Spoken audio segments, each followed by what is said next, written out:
before moving here to Colby. So, yeah, I got to read this thing down. Okay. See, do it all. Do it all, Brian, from here on out. Mr. Do It All. No, handling all the activities at Colby schools, and Brian, a busy time of year. And before we get into the high school sports, let's actually kind of touch quickly on middle school, because for sure, football and volleyball, the ball sports, they're already done. They're expired. They're over with. Isn't that wild? Already we are finishing up fall sports at the middle school level. Monday is the first day of wrestling practice. I'm yelling there, aren't I? No, you're right. You're good. Okay. Wrestling practice is Monday, and that'll be exciting to see all the middle school wrestlers get out and do their thing. And then first day of practice for girls basketball, middle school basketball is Monday as well. So, it's crazy. Yeah, already going on that one. I'd say that's the tough part about middle school that I wish to change at some point in time, is the fact that the seasons are extremely short. They are. And you don't get, and even worse, you get a lot of games in that short stretch of time and not a lot of practice time. And I know the coaches. Yeah, their first game is in 2 weeks. They only have about 2 weeks of practice before they're competing. And, it's middle school. We're just trying to get the kids just to get a little taste of every sport and get a little, try this, try that. Yeah, learn some fundamentals. And then that way, when they go to high school, they can specialize a little bit more on what sport they like. But yeah, it'll be exciting. We have all new middle school wrestling coaches and middle school basketball coaches as well. We had some change in positions there with the coaching staff, so it's going to be fun.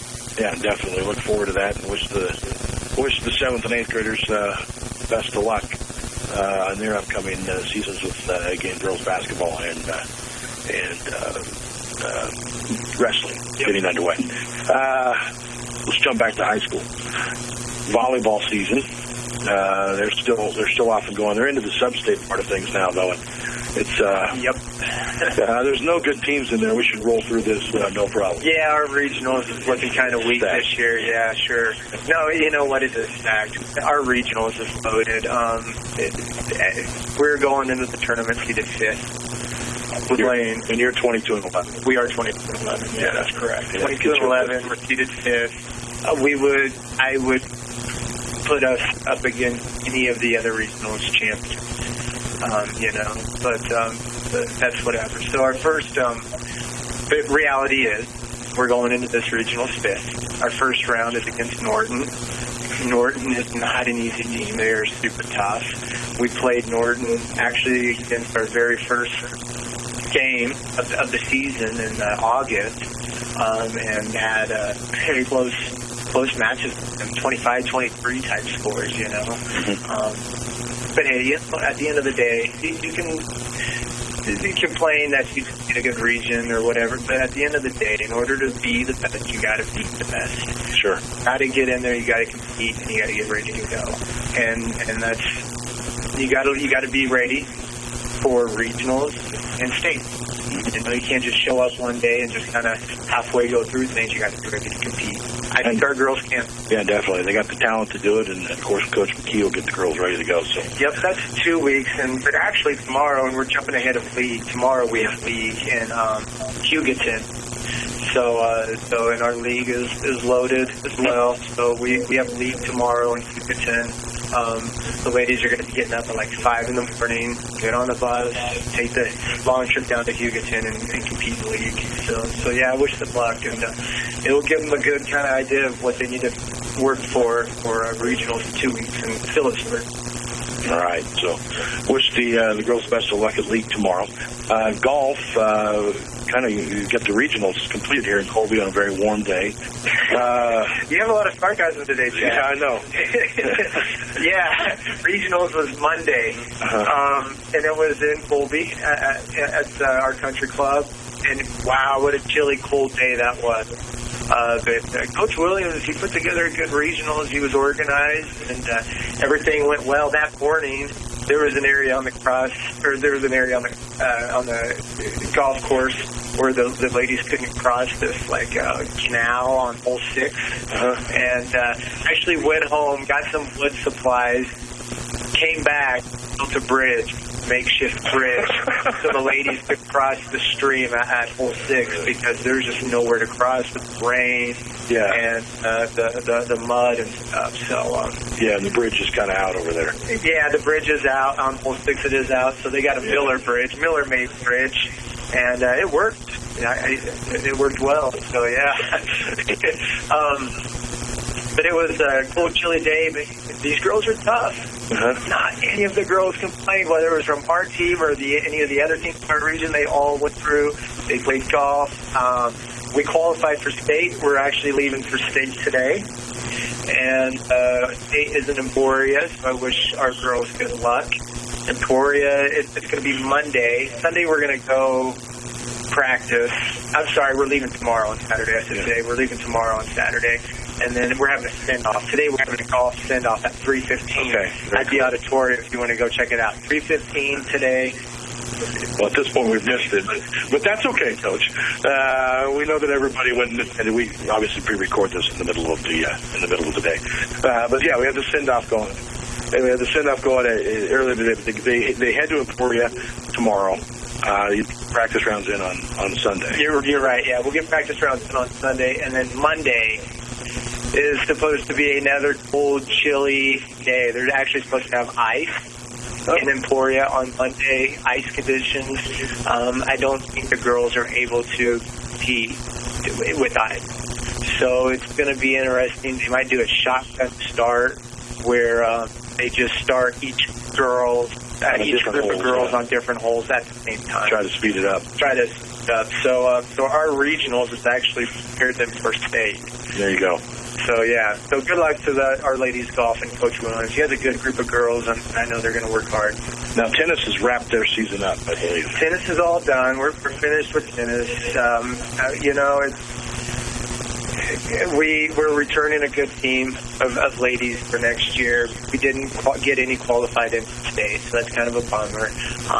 Let's say they're young, and I know they're going to improve. They're going to work on their game, and they'll be back next year. They'll be back more mature, more experienced. Cross country is also coming, getting close to the end of the season as well. Yes. No runners. I know they had a second place finish this week. Yeah. So yesterday we had league cross country, and that was in Ulysses. And you know what? We have a league champ, Lara Murdoch. She was a league champ in the women's division, and she's just a freshman, so it's exciting to see what she's going to be doing throughout her high school career. But she was averaging 6-minute, 38-second miles. Oh, jeez. 6-minute mile. It just blows my mind. So she ended up first. Sienna Metcalf was 6th, and Jill Stevens 11th. So and then Brittany Foss was 15th. So we had our ladies ran really well. And the ladies as a team took second. And then our boys, however, they didn't end up quite as well as the ladies, but we had some good individual finishers.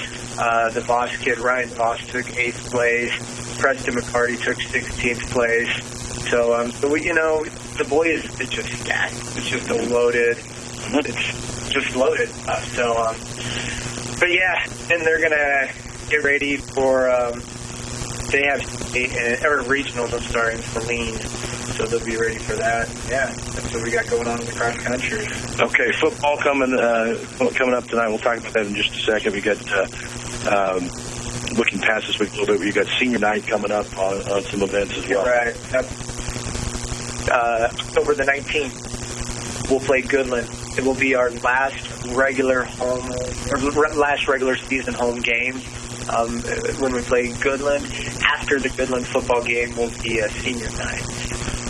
We will be honoring all of our seniors in football, tennis, band, and dance and cheer. Our cross-country team will not be there. They'll be going to regionals. And then our volleyball already had their senior night, so they said, yep, after the football game, October 19th against Goodland, we will do honor our seniors and their parents and all the work they put in for us. All right, and of course tonight is Scott City on the road. We're excited about this one for sure. It's going to be fun. This is going to be a really, really good football. Somebody's O must go. That's right. One of the O's must go. 2 undefeated teams at 6-0, going head-to-head tonight. It's kind of fun. It's a district battle. It's a league battle as well, and so it's just going to make it a lot on the line. Well, then there's a lot to the story, because our coach, Coach McKinney, he's got city blood, so it's kind of fun having Coach McKinney here, and it's going to be good. I don't know what to say. Strap it up and go. And I know that talking to Coach a little bit this morning, I know he had a really good week of practice headed into this one. So the kids are excited about it. They've handled things like very business-like all season long, and they will. They will tonight as well. I'm not going to go in going, ooh, it's that city. I don't think so. I think they're going in pretty confident that they can. Well, of course they should. Yeah. Absolutely, they should be confident. And I think our kids are level-headed, though. I don't think they're cocky. No, some say, yeah. I don't. I know you're not saying that, but when I talk to the boys in the hallways, or I stop in the weight room and see them when they're in PE class and stuff, it's pretty level-headed kids, but they're not going to let down. No. That Russell game last week, our kids, the score was starting to get a little out of hand, and our kids were still fighting for every position, every play. Yeah. Our boys are tough, so it's going to be fun. I'm excited. It's going to be a fun night. We got kickoff in about 45 minutes tonight, so we'll keep it rolling. Late. Speed up time. Yes. Hey, thanks for coming in this morning again, Brian, and talking with us, and we look forward to the game tonight, and picking up a win and going to 7-0, and wish all the teams, getting into the postseason here the best of luck here for the next couple of weeks. All right, we need to continue on. We're going to check in a little bit with both head coaches for tonight's game. We'll have our keys to the ball game, starting lineups, and much more all coming up as we continue with the pregame show tonight, brought to you by Funk Optometry. You're listening to the Eagles on radio and Colby Football on 100.3 The Ride.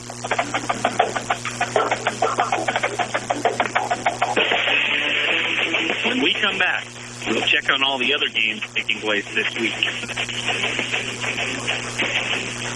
Wow.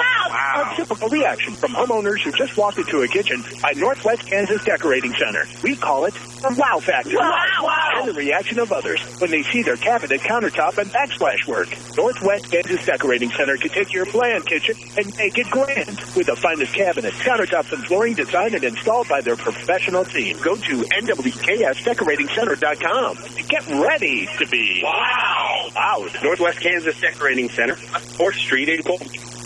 Pizza Hut, Colby, Kansas is the place to explore flavor. Whether it's classic flavor like pepperoni, meat lovers, or super supreme, or something less traditional like the cherry pepper bombshell, the cockadoodle bacon, or nearly a dozen flavors of Wing Street wings. Pizza Hut in Colby, Kansas has your flavor tonight. Stop by for the amazing lunch buffet, dine in anytime, or call 462-8206 for delivery. Pizza Hut in Colby, Kansas. That's the flavor of now. You have a name. So the next time you travel to that big monster sporting goods store, ask them if they know your name. Well, give me a minute. Ask them if they know Northwest Kansas in the tri-state area. Northwest, where? Is that by Wisconsin or something? You know what? I'm only part-time here anyway. I'll visit the Sport Shop in Colby. Good morning, Sally. It's like a promising year for the Eagles. The Sport Shop offers the same great variety and selection as the mega super-duper sporting goods stores.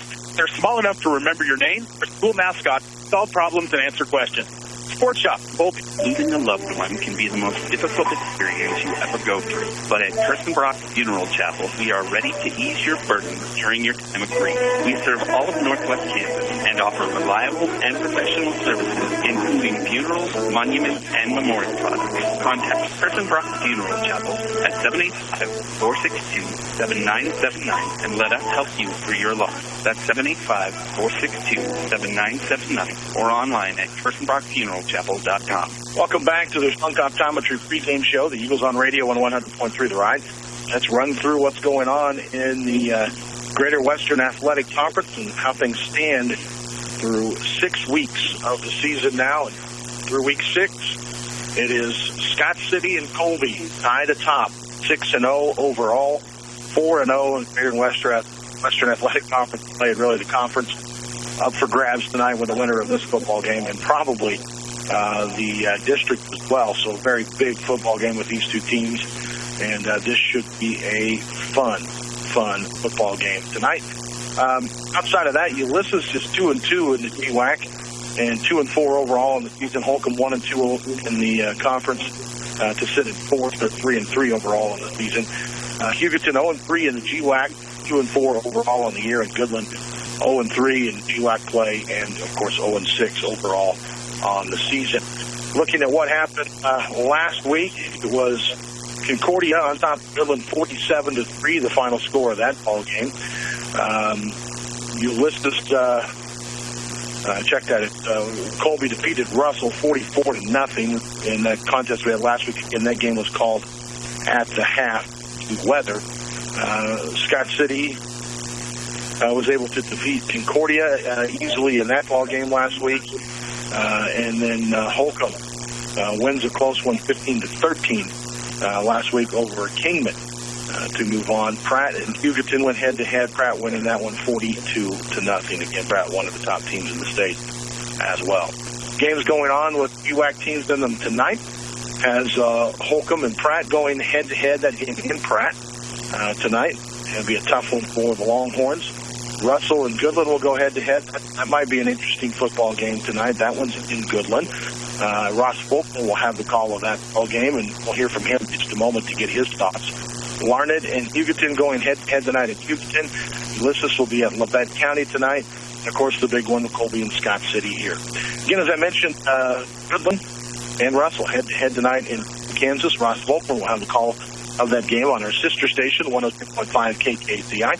And with his preview of that game, let's check in. Tonight, the Goodland Cowboys and the Russell Broncos duke it out. See who is not the worst team in District 8 in 2018. Cowboys have been 0-6 and 0-3 in district play. The Russell Broncos are 2-4 and 0-3 in district play. The story for the Goodland Cowboys this season has been one step forward and 2 steps back. Goodland Cowboy offense took a big step forward versus Beloit, then took a big step backwards versus Concordia in a 47-3 loss just last week. The Cowboys have turned to the passing game with the past couple of weeks, and that's the best way they're going to move the football. Even though they're a team that wants to run the football, it just has not happened this year. But probably the biggest issue for the Goodland Cowboys has been 2 categories. Turnovers, where they are currently -10 in turnover margin, and in rushing defense. The Cowboys this season have allowed opponents to run for an average of over 290 yards per contest through 6 games this season. If the Cowboys are in any way to take a step forward in those categories, they help them get their first win in what is currently a 9-game losing streak dating back to last year. The Russell Broncos had a great start to the season, 2 straight wins to start 2-0, but have lost their last 4, including a 44-0 shutout at the hands of 6-0 Colby. It's almost hard to put your finger on what this Russell Broncos team is, due to the fact that it looked great early on in the season, and since they started district play, they've looked like a completely different football team. That does not take away from the fact that they have some very good playmakers, including quarterback Austin Price, who's thrown for 6 touchdowns, as well as ran for another. And maybe their biggest star player is senior A.J. Osti, the team's leading receiver, over 350 yards receiving, and not to mention that, over 180 yards rushing, as he does a little bit of everything. He has 6 total touchdowns on the season, 1 defensive, 1 in kickoff return, and in 4 on offense. But this Russell Bronco team as a defense has just not been good since entering district play, allowing 44 points per game, which is a welcome sign for a Cowboy offense, which only scores about 7 points per game. One of the big keys in tonight's game will be which offense can get going the most against the other's defense. It's Breast Cancer Awareness Night as well as Senior Night at Cowboy Stadium, so we should have a good one. Reporting on the Goodland Cowboys, I'm Ross Fulton. Thank you, Ross. Again, that game on 102.5 KKCI. Reminder to stick around after ball games tonight with the Rockingham Radio statewide scoreboard show. Starts at 10 o'clock, runs through 11 o'clock with scores and recaps of all the games around the state of Kansas. It's the Rockingham Radio scoreboard show tonight here on 100.3 The Rhine, starting at 10 o'clock and going through 11 o'clock. We'll be back with more of the Funk Optometry pregame show. The Eagles on radio coming up in just a minute. We'll talk to the radio voice of the Scott City Beavers, Adam Kadavy, his thoughts on the game. That's next. You're listening to the Funk Optometry pregame show on the Eagles on radio on 100.3 The Ride. Service Master in Colby, Kansas wants you to know that your carpet is like a huge area, trapping dust, mites, pollen, bacteria, and every time you walk across your carpet, you stir those things up in the air, and you and your family are breathing all that in. It irritates your lungs, complicate asthma, even make you sick. But for more than 50 years, Service Master Clean has been free for both residential and commercial customers. The pros at Service Master will do whatever it takes to make sure you and your family live in a happy, healthy... How are we doing on time? They're at 785-462-3423. Get started today. Your family. Well, fall is here, and so are the fall fashions at Plum Creek Limited, with more arriving daily. Just like fall, bright and crisp colors are found for ladies from fancy to casual, a good group of Missy sizes, and for the guys, sports jackets, dress shirts and pants, casual shirts like polos and... I'm here. Check out the sale rack. Plum Creek is Plum... How are we doing on time, Mason? A lot of jeans. Remember, they rent tuxedos at Plum Creek Limited, 475 North Franklin, downtown Colby. Wow. From homeowners who just walked into a kitchen by Northwest Kansas What now? Center. We call it the wow factor. Wow. And the reaction of others when they see their cabinet countertop and backsplash. Do me a favor and turn the audition off on the commercials and then talk to me. There we go. Make it grand. There we go. Now talk to me. We're starting at 6:58. Perfect. Okay. All right. Thank you, sir. Yep. Colby. Hi, I'm Dr. Mark Dunlock. I'm excited to be practicing chiropractic here in Colby. My new office is 480 North Franklin in downtown Colby, right next to Goulash. I'd like to help you with your general wellness, including low force adjustment, acupuncture, nutritional protocols, and Graston techniques to help with muscle relief, quicker healing. Call me at Gunlock Chiropractic today to schedule an appointment at 269-9565. That's 269-9565. Your farm doesn't close when the weather kicks up. That's why Colby Ag Center in Colby, Kansas carries Case IH Compact Farmall C and Compact Farmall C CVT tractors with cabs. The roomy, open platform provides an exceptional operating environment designed for all weather comfort. And while you're in the driver's seat, knock out every task using a wide variety of loader attachments and implements. For more on Case IH Compact Farmall C and C CVT tractors, in-cab and non-cab configurations, see Colby Ag Center in Colby, Kansas.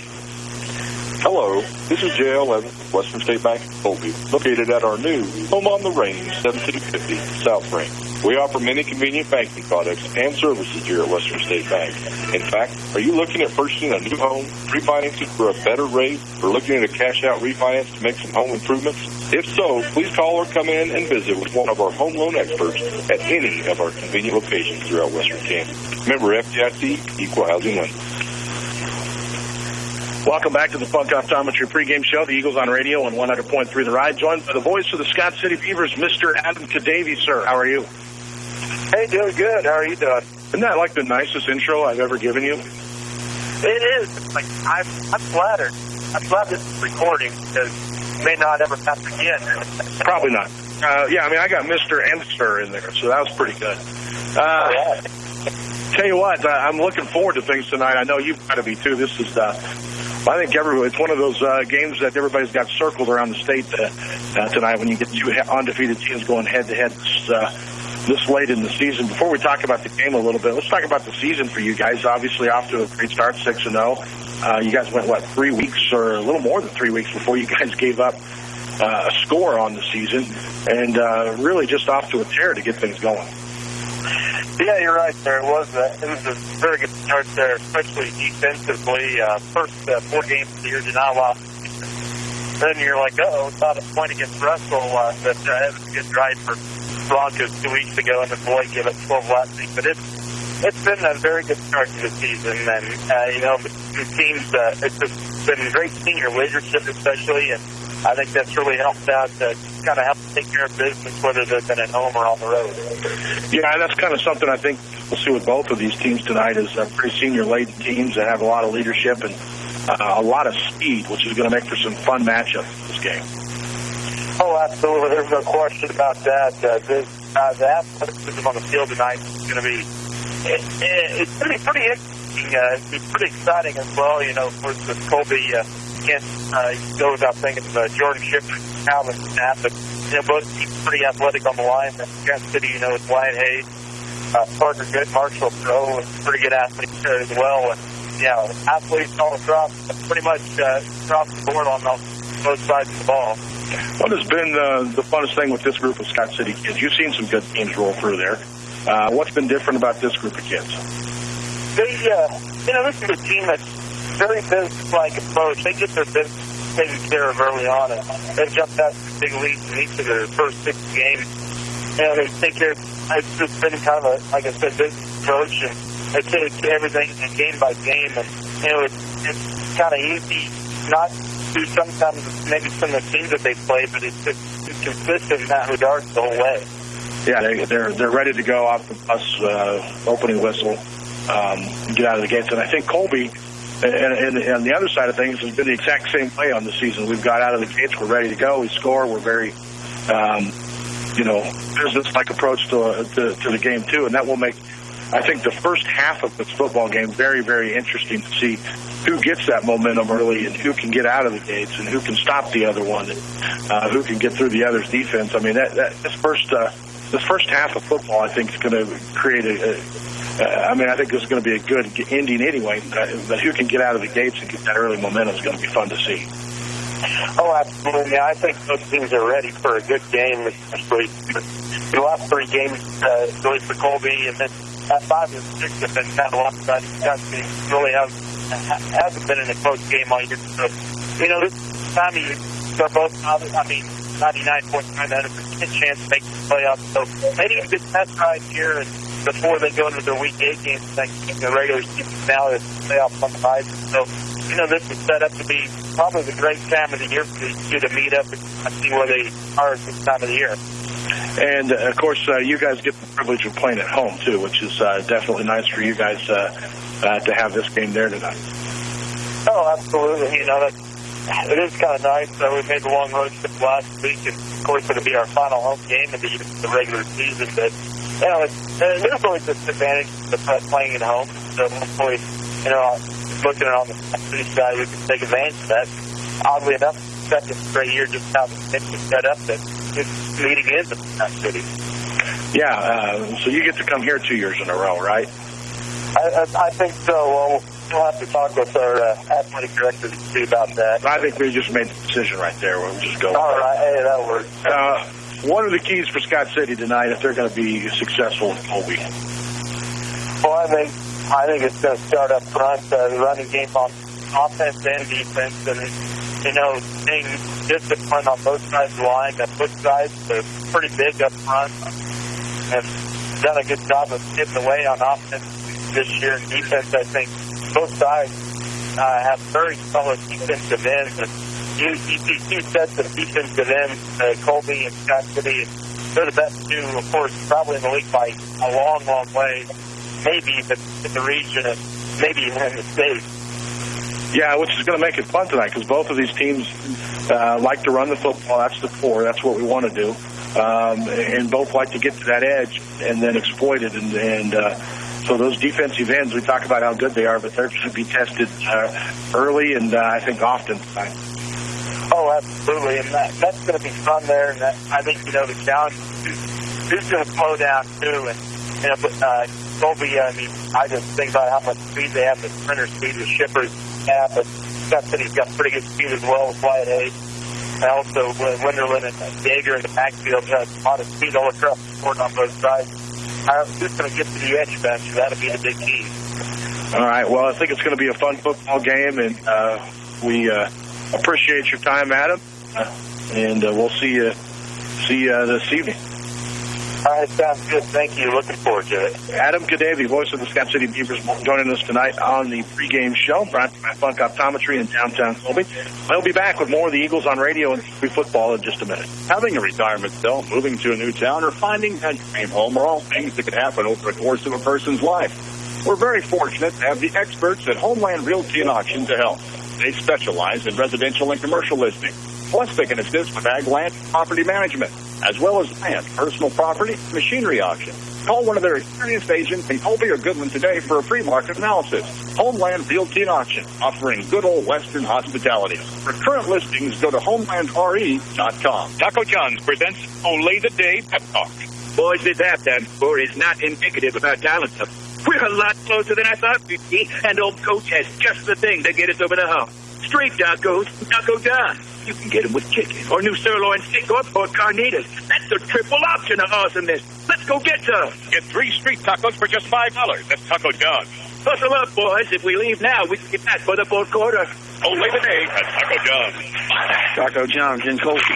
Don't just insure your stuff, strut your stuff with Strut Insurance Services. Darwin and professional agents in Colby and Brewster represent a wide variety of insurance companies. They can personally shop for a specific company and policy that offer you the absolute best coverage for the best price on most anything you own. Auto, motorcycle, home, crop, farm. If it has a value to you, they can cover it. Strut Insurance Services is locally owned and operated. Hometown agents who are experienced and offer fast claims. Located at 1675 West 4th Street in Colby and Brewster. Just look for the big yellow sign of Strut Insurance Services.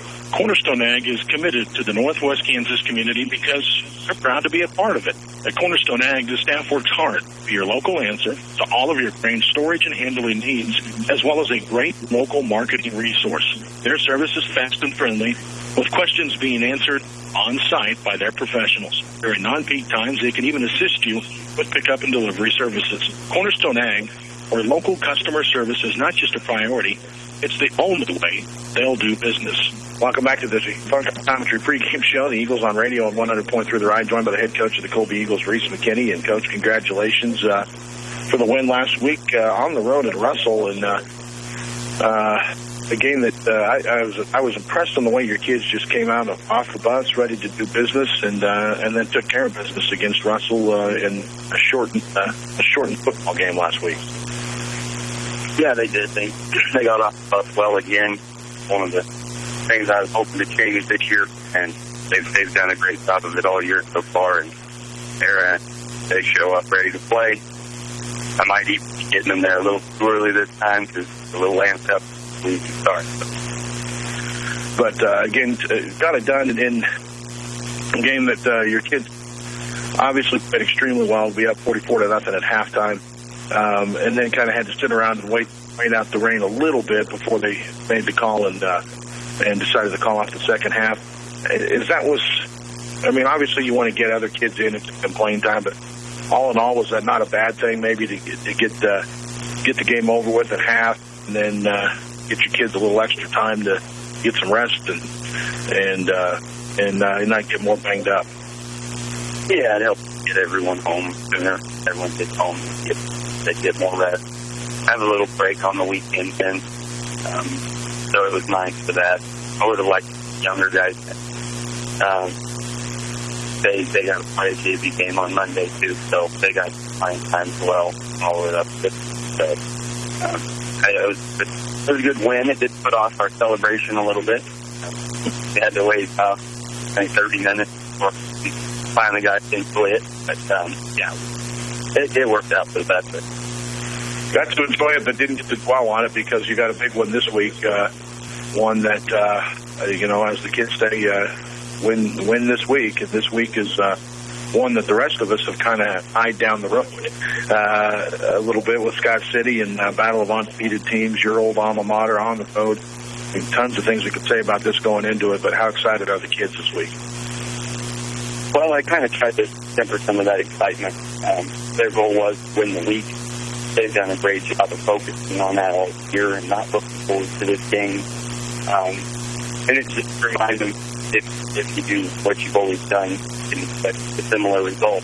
So, they've prepared this week like they've prepared all year. They didn't jump over it. They didn't look forward to it.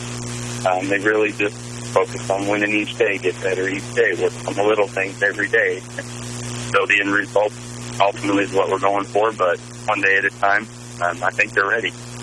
Yeah, as you look at the Scott City team in prep this week, obviously a team that's good on both sides of the football. They very sound in their fundamentals and how they go about business. What did you take from watching them on tape?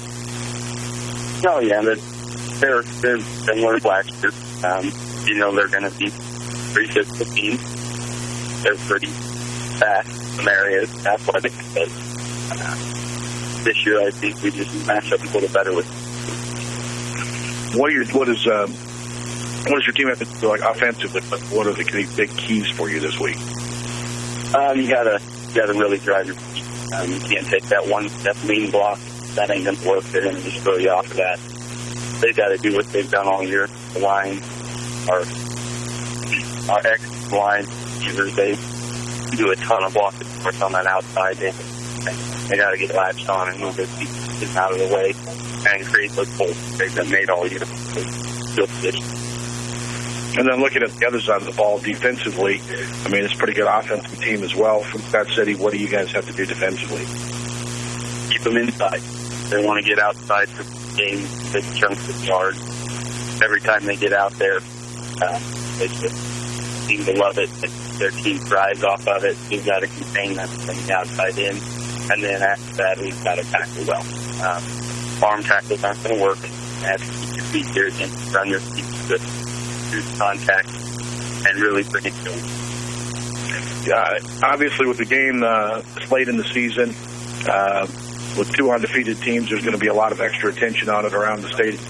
Crowd's going to be huge today from both sides, and then some people just coming to watch this game in general. So how do you keep the kids from do you want them to feed off of that, or is it one of those you kind of have to keep them down, or keep them focused a little bit too, and not let them get overamped?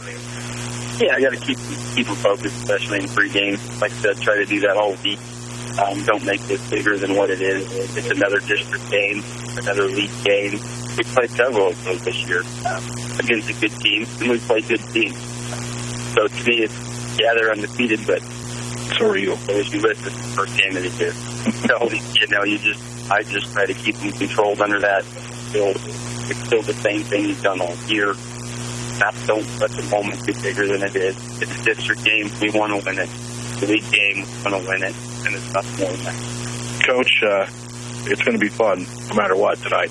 Look forward to watching your kids. I know they'll be ready to go, and we'll catch you after the game. Thank you. Good luck. Coach Reese McKinney of the Colby Eagles joining us on the Funk Optometry pregame show. We'll be back before in just a minute. Is it time for something different? How about something free? With Next Tech Wireless's advanced pay plan, you can get this fast. Activate a new advanced pay account and get a free Motorola Moto G4 Play. Are you an iPhone fan instead? No problem. Purchase any new device or bring your own device and get your first month of service free. Certain restrictions apply. Stop by one of our 50 convenience store locations for details. Did you know that your body contains over 40 billion working parts and the nervous system acts as a communication speedway?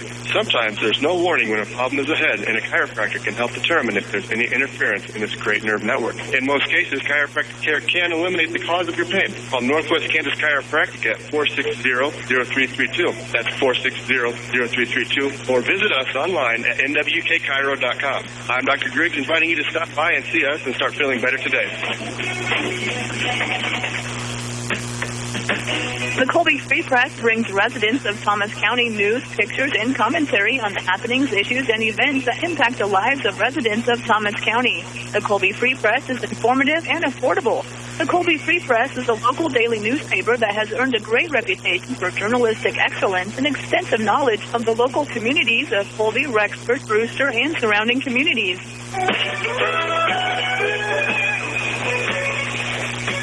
Welcome back to the Funk Optometry pregame show, the Eagles on radio on 100.3 The Ride, as we get set for kickoff tonight. The Colby Eagles and the Scott City Beavers on the road in Scott City for a battle of undefeated teams in Week 7 of high school football season. By the way, there's 8 weeks, so it tells you all the way through, and now a chance to determine basically what's going to be a district champion, what's going to be a Greater Western Athletic Conference champion with this football game tonight. So a lot on the line, and two teams that know each other very well. As Colby-Scott City matchups have gone back for a long time. And Scott City, of course, has been one of the powerhouse football teams in the state of Kansas. And Colby's looking to get over the hump tonight against them. This would be a massive win for them, and it is very doable football game for the Colby Eagles tonight. Not saying it's going to be easy. It's going to be really, really hard. This is a very good football team from Scott City. Everybody's aware about it. Again, 4 weeks into the season before they gave up they got through 4 weeks of the season before they gave up a single point on the year. But you look at some of the common opponents, the scores are pretty similar when the two teams go head-to-head. Colby's given up a few more points on the year than Scott City. Both offenses have been very, very potent on the year. Both teams score early and often. And we talked about that with Adam Kadavy a little bit earlier on in the pregame show, and that's one of the things we talked about with this Scott City team that's been so impressive on the year is how quickly they get out of the gates and get things going offensively, and then just never really letting up. Well, Colby's kind of been very similar to that. We like to get the football first. We like to score first. We like to get a lead and like to keep the offenses going. So it'll be interesting tonight. There's going to be a lot of things that will play into this. Both of these teams are capable of winning this football game. It's going to be little things that are going to make the bigger difference in a game like this tonight. If you're Colby, into this, looking at a couple of things out of the gates. One is obviously you can't turn the football over. You just can't afford to give a team like Scott City extra possessions in this ball game. Secondly, penalties. You can't get yourself hurt. Holding penalty or a legal block, that kind of thing, where you're moving yourself backwards and putting yourself into situations where you have, first and long or second and long because of penalties, or third and long. You just really got to take care of the stuff up front, which I'm going to give the kids all the credit in the world and the coaching staff, because it's been something that we have done very, very well lately. Again, we have been cut down on the penalties. We haven't had a huge turnover issue. We've been taking care of the football that way, and again, not putting ourselves into long situations. And then just staying assignment sound on defense tonight. They're going to be a team in Scott City. They want to do a lot of things that we do. They're similar to the fact that they want to run the football. That's the bread and butter.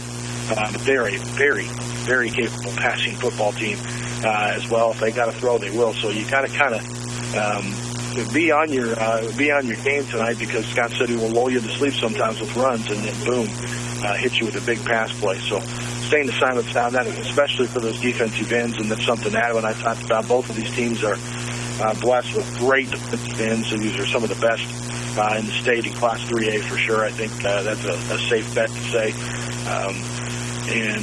These defensive ends tonight are going to be tested on both sides of the football. They're going to have to be very assignment sound. They're going to have to do a good job of turning things back to the middle. If they can keep plays, if the Colby defensive ends can keep plays funneled back to the middle of the field, the running plays, then we're going to be in good shape and very good opportunity. If they allow Scott City to get those edges and get those corners, again, Scott City, a fast football team that can score in a hurry, similar to us, and it kind of goes flip-flop on the other way. If Colby can get around those edges, he can get away from those defensive ends, we'll have a chance to make some big plays in this football game tonight. And again, both of these football teams, one of the things you can take a little bit of a note on, too, is that they haven't played a full game. The varsity hasn't in a while tonight, and we're not going to see that. Both of these groups are going to have to keep their starters out there probably all night long tonight, because this is going to be a battle to the end. And, you look at Colby, they played just a half last week, and really the starters only played a half before the week before as well. So they're very well rested going into this. Scott City's had a little bit more time to prepare than Colby going into this football game. The Beavers actually played their game last week on Thursday instead of Friday. Colby's game moved up to a 5:30 to avoid the rain, which we avoided for a half. Scott City actually played their game a day in advance in order to get out ahead of the rain. So they had an extra day of rest, an extra day of preparation headed into this football game. Tonight did the Scott City Beavers, and a chance to watch that Colby game, I'm sure, on video last week as it happened. So some advantages there for the Scott City Beavers. But I think, watching this Colby group of kids and how they've handled themselves this year, it'll be kind of fun to see this, because Adam and I called our teams business likes when we talked earlier. But that's the way Colby's handled things. We're worried about this week. We don't, you look at their one goal in the season. They only set one goal, and it's win this week. And they just repeat the goal every single week. They don't worry about who's next on the schedule. They haven't been looking ahead to Scott City. We saw that in the Russell game. We didn't go in, we came in, we got off the bus, and we got to work immediately. And that approach is going to be huge for Colby tonight coming into this game, not worrying about the 6-0. They're worrying about being 1-0 this week and getting the win over Scott City, and the rest will take care of itself. It'll be a fun game with some tremendous matchups, a lot of speed for both teams, a very physical football game ahead of us here this evening. And I think if we can take care of the football, we can control the edge of the line of scrimmage, both offensively and defensively, there's a pretty good chance that we can come out of this with a win tonight in Scott City in front of the Beaver faithful. So we'll see what happens. It's going to be fun.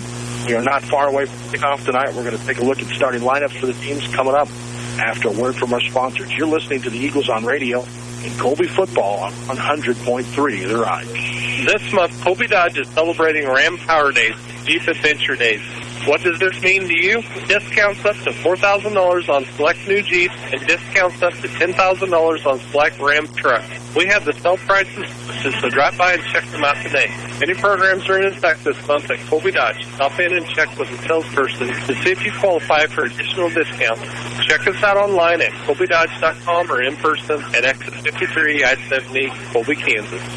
This time of the year can get a little stressful on your finances. If you're in the need for any type of loan, come in and talk to their local grown loan officers at the People's State Bank. They live in this area, so they know this area. They pride themselves on getting you the fastest response possible. Since most of them have been in business or have come off the farm, they really do know the local ag economy. They want to take this time and thank you for your patronage at the People's State Bank. Locations in Colby, Oakley, Hoxie, Goodland, and McDonald. The People's State Bank, member FDIC. Butler Builders understand that strong buildings and strong communities start with strong connections. Every bolt, every beam, and every handshake, each connection a strong one. When you work with a Butler Builder, you're building on more than concrete and steel. You're building on knowledge and expertise with people you can trust. People who value your investment as much as you do. Connect with your local Butler Builder, Stephen Construction, and experience different strong connections make for your business. Are you looking for a bank that offers a variety of services? One that works with your busy schedule? Well, look no further. Farmers and Merchants Bank is the bank for you. Hi, this is Debbie with Farmers and Merchants Bank. We offer many products that fit all your financial needs. And with extended hours and 2 convenient locations, we can accommodate your busy schedule. We're committed to the community, and because we're the only locally owned bank, we're here for you and here to stay. Stop in today at either of our convenient locations and visit with our friendly staff. Farmers and Merchants Bank, together making a difference. Member FDIC. Here at McKee Incorporated, we're proud to offer service you can trust, along with Linux products that can help keep you comfortable and save you money. This fall, McKee Incorporated is offering up to $1,500 in rebates on brand new Linux systems. So call us today at 785-262-3132. McKee Incorporated, proudly offering Linux products. Just another way we make you feel better. For one-stop shopping in Kansas, forget about Colby's Walmart. Walmart in Colby has a great selection of grocery items in the store. From meat to macaroni, they've got it in the grocery department of Walmart. And, of course, all the latest movies on DVD or Blu-ray, as well as your favorite PlayStation or Wii games. Walmart in Colby also has clothes, dog food, and, of course, a pharmacy there to serve you as well. Walmart of Colby, proud to be part of the community and proud to support local high school student-athletes. For all your one-stop shopping, it's Walmart in Colby. Welcome back to the Punch Optometry pregame show. The Eagles on Radio on 100.3 The Ride. Time for the starting lineup tonight for the two teams. First for the Scott City Beavers. And let's take a look how that offensive line shapes up headed into the game tonight. Left tackle would be Colton Cupp. He is a 6', 220-pound sophomore. Eli Emick gets the start at the left guard position. He is a 170-pound junior. Jaron Erning will get the start tonight at the center position for Scott City, 6', 285-pound senior. Kyle Sherwood, 5'10", 215-pound senior, will get the start at right guard. And Chase Cupp, the 6', 255-pound senior, will get the start at right tackle. Pretty good large size group tonight at the offensive line spots for Scott City. Wide receiver positions for Scott City. See Marshall Provo, the 6'1", 160-pound senior, and also Parker Baltimore will get the start at tight end, 6'2", 205-pound senior. In the backfield, the wingback, Hunter Yeager, 5'11", 165-pound junior. Lauren Farrow will get some time in there as well. Wyatt Hayes will be the fullback, 6', 185-pound senior. Brandon Winderland start at running back tonight. He's a 6'2", 195-pound junior. And Parker Good will be the quarterback tonight for the Scott City Beavers. He's a 6', 180-pound junior. And that's a look at the starting lineup for the Scott City Beavers as we head into the contest this evening. Now let's take a look at the starting lineup for the Colby Eagles defensively into this game tonight. At cornerback for the Eagles will be Bryson Metcalf. And at the other side, it'll be Isaac Rosales. Defensive ends tonight, and again, these guys are so important in this football game. Xavier Slagan and Hagen Bowie, they're two of the best in the conference end of the state. They'll get the start tonight at defensive ends, and they're the guys that have got to get things funneled back inside. And they're going to funnel it in defensive tackles, hitting Tyler Brett and Thomas Klein. And, of course, the linebackers there to help things out as well. Calvin Stapp, Aaron Baskell, and Landon Reiner in their linebackers, as well as Tucker Branham, who in there at the middle linebacker position for Colby, who's been very good on the season. And the safeties for Colby tonight, again, Jordan Shippers, Thane Wilderman as well for the Eagles. And that is how the starting lineups look as we head into Week 7 kickoff of in Scott City. I know it's anticipated. It's next. Coming up after this word from our sponsors, this has been the Funk Optometry pregame show and the Eagles on radio on 100.3 The Ride. For one-stop shopping in Colby, Kansas, don't forget about Colby's Walmart. Walmart in Colby has a great selection of grocery items in the store. From meat to macaroni, they've got it in the grocery department of Walmart. And, of course, all the latest movies on DVD or Blu-ray, as well as your favorite PlayStation or Wii games. Walmart in Colby also has clothes, dog food, and, of course, the pharmacy there to serve you as well. Walmart of Colby, proud to be part of the community and proud to support local high school student-athletes. For all your one-stop shopping, it's Walmart in Colby. El Dos de Oros has moved to its new location at 1921 South Range in Colby. They've got the same amazing dishes with authentic south-of-the-border flavor. Same wonderful staff making sure to provide a personal experience every time you dine in. And, of course, you can still find dozens of flavors of frozen margaritas. Stop by their new location and enjoy some great authentic Mexican-style cuisine. Now, right next to Orchland at 1921 South Range. You've got about a minute left. Thank you very much. Appreciate it. Yep. Changed, the more things stay the same. High Plains Co-op with locations in Moxie, Dresden, Rainfield, Gem, Alford, Park, Selden, and in Levant. They're here to give you the service you deserve. High Plains Co-op is available for your grain, fuel, and feed needs. Check out their website at highplainscoop.com for up-to-date markets. Standing with you is High Plains Co-op. Welcome to McDonald's. May I take your order? Yeah, I'll take a small Coke. And I'll have a large, please. No, you can get any size Coke for just $1, right? So, a small Coke is just $1? Huh? And the large is just $1? Yes. Are you guys okay? You just blew our different sizes. The kickoff in is next. Thank you. It's nice getting any size bang for your buck. So come into McDonald's and get an ice-cold, delicious any-size Coke for just $1.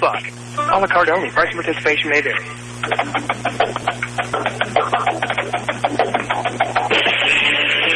It's time for kickoff. With the call of tonight's ball game, here's Chad Jones and Thomas Wheeling. Well, good evening and welcome to Scott City, Kansas. Bear with me here a moment. We're coming in right in the middle of the national anthem.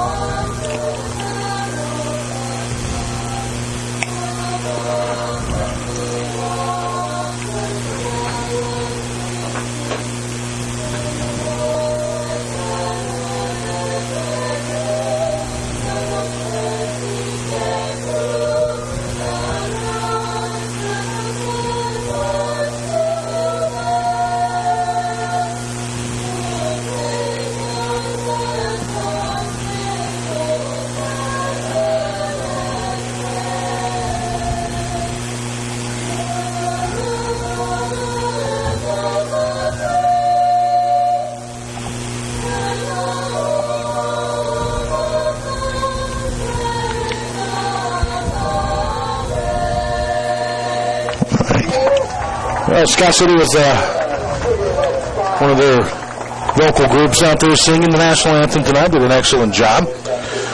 And I hope we're ready. It's going to be a fun night. High school football action. Jeff Quinzer joining me in the booth this evening for the call of tonight's contest. And, Jeff, good one to start with, right? what better night than we can ask for here in western Kansas? Scott City, great facilities, great evening, great weather, two great teams facing off, two undefeated teams facing off for what will probably end up being a conference title as well as a district title. And, that's what's so great about this game of football is you decide it on the field. You don't let the newspapers and the media and coaches and parents and whatever decide it. These two teams will decide it out here tonight on the football field. Great crowd on hand, obviously, as expected for both teams tonight in town for this battle of undefeated teams. And you mentioned all the things that are on the line here tonight, and Colby would love to kind of get over that hump. We've had some good seasons, and have been a playoff team for now 4 or 5 years straight. But yet to get over that Scott City hump here. They're a good football team, and year in and year out. But I think some of the matchups are very good. There's this group of kids, this group of seniors, and there's a core group of 10 seniors on this team from Colby, and they've beaten Scott City coming up, 7th grade, 8th grade. They know they can do it. So they're not into this game with that, oh boy, it's Scott City and they're undefeated. They're very businesslike in their approach. I watched the warm-ups quite a bit, just kind of watching the mentality of the kids, and they just seem like, all right, well, this is what we got to do tonight, and you kind of like that attitude going in. A lot of times that's what you get in games like this, especially it seems like Scott City has also always been a thorn in the side of Colby football, and a lot of times a lot of times it's more of a mental block than a physical block, and I think this is the season that Colby's got the physical ability to be able to come out here and compete against Scott City, and not only compete but come out of here with a win. And it's one of those things where, as a coach, if you want to be the best, you got to beat the best. And Scott City's definitely one of the better teams on Colby's schedule. And so looking forward to an exciting game tonight. Yeah, they're number 2 in the state or number 3 in the state, depending on which poll you want to look at. But they are a really good football team, and this is going to be a fun game tonight. You mentioned facilities. They redid the track here a couple of years ago.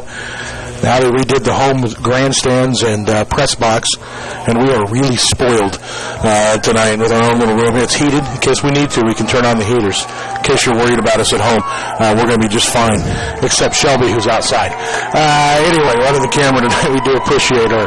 All right, we are ready for kickoff. Battle of undefeated teams. Moises Hinos to kick away for the Scott City Beavers. Colby won the toss and elected to receive. Will be defending the south end zone.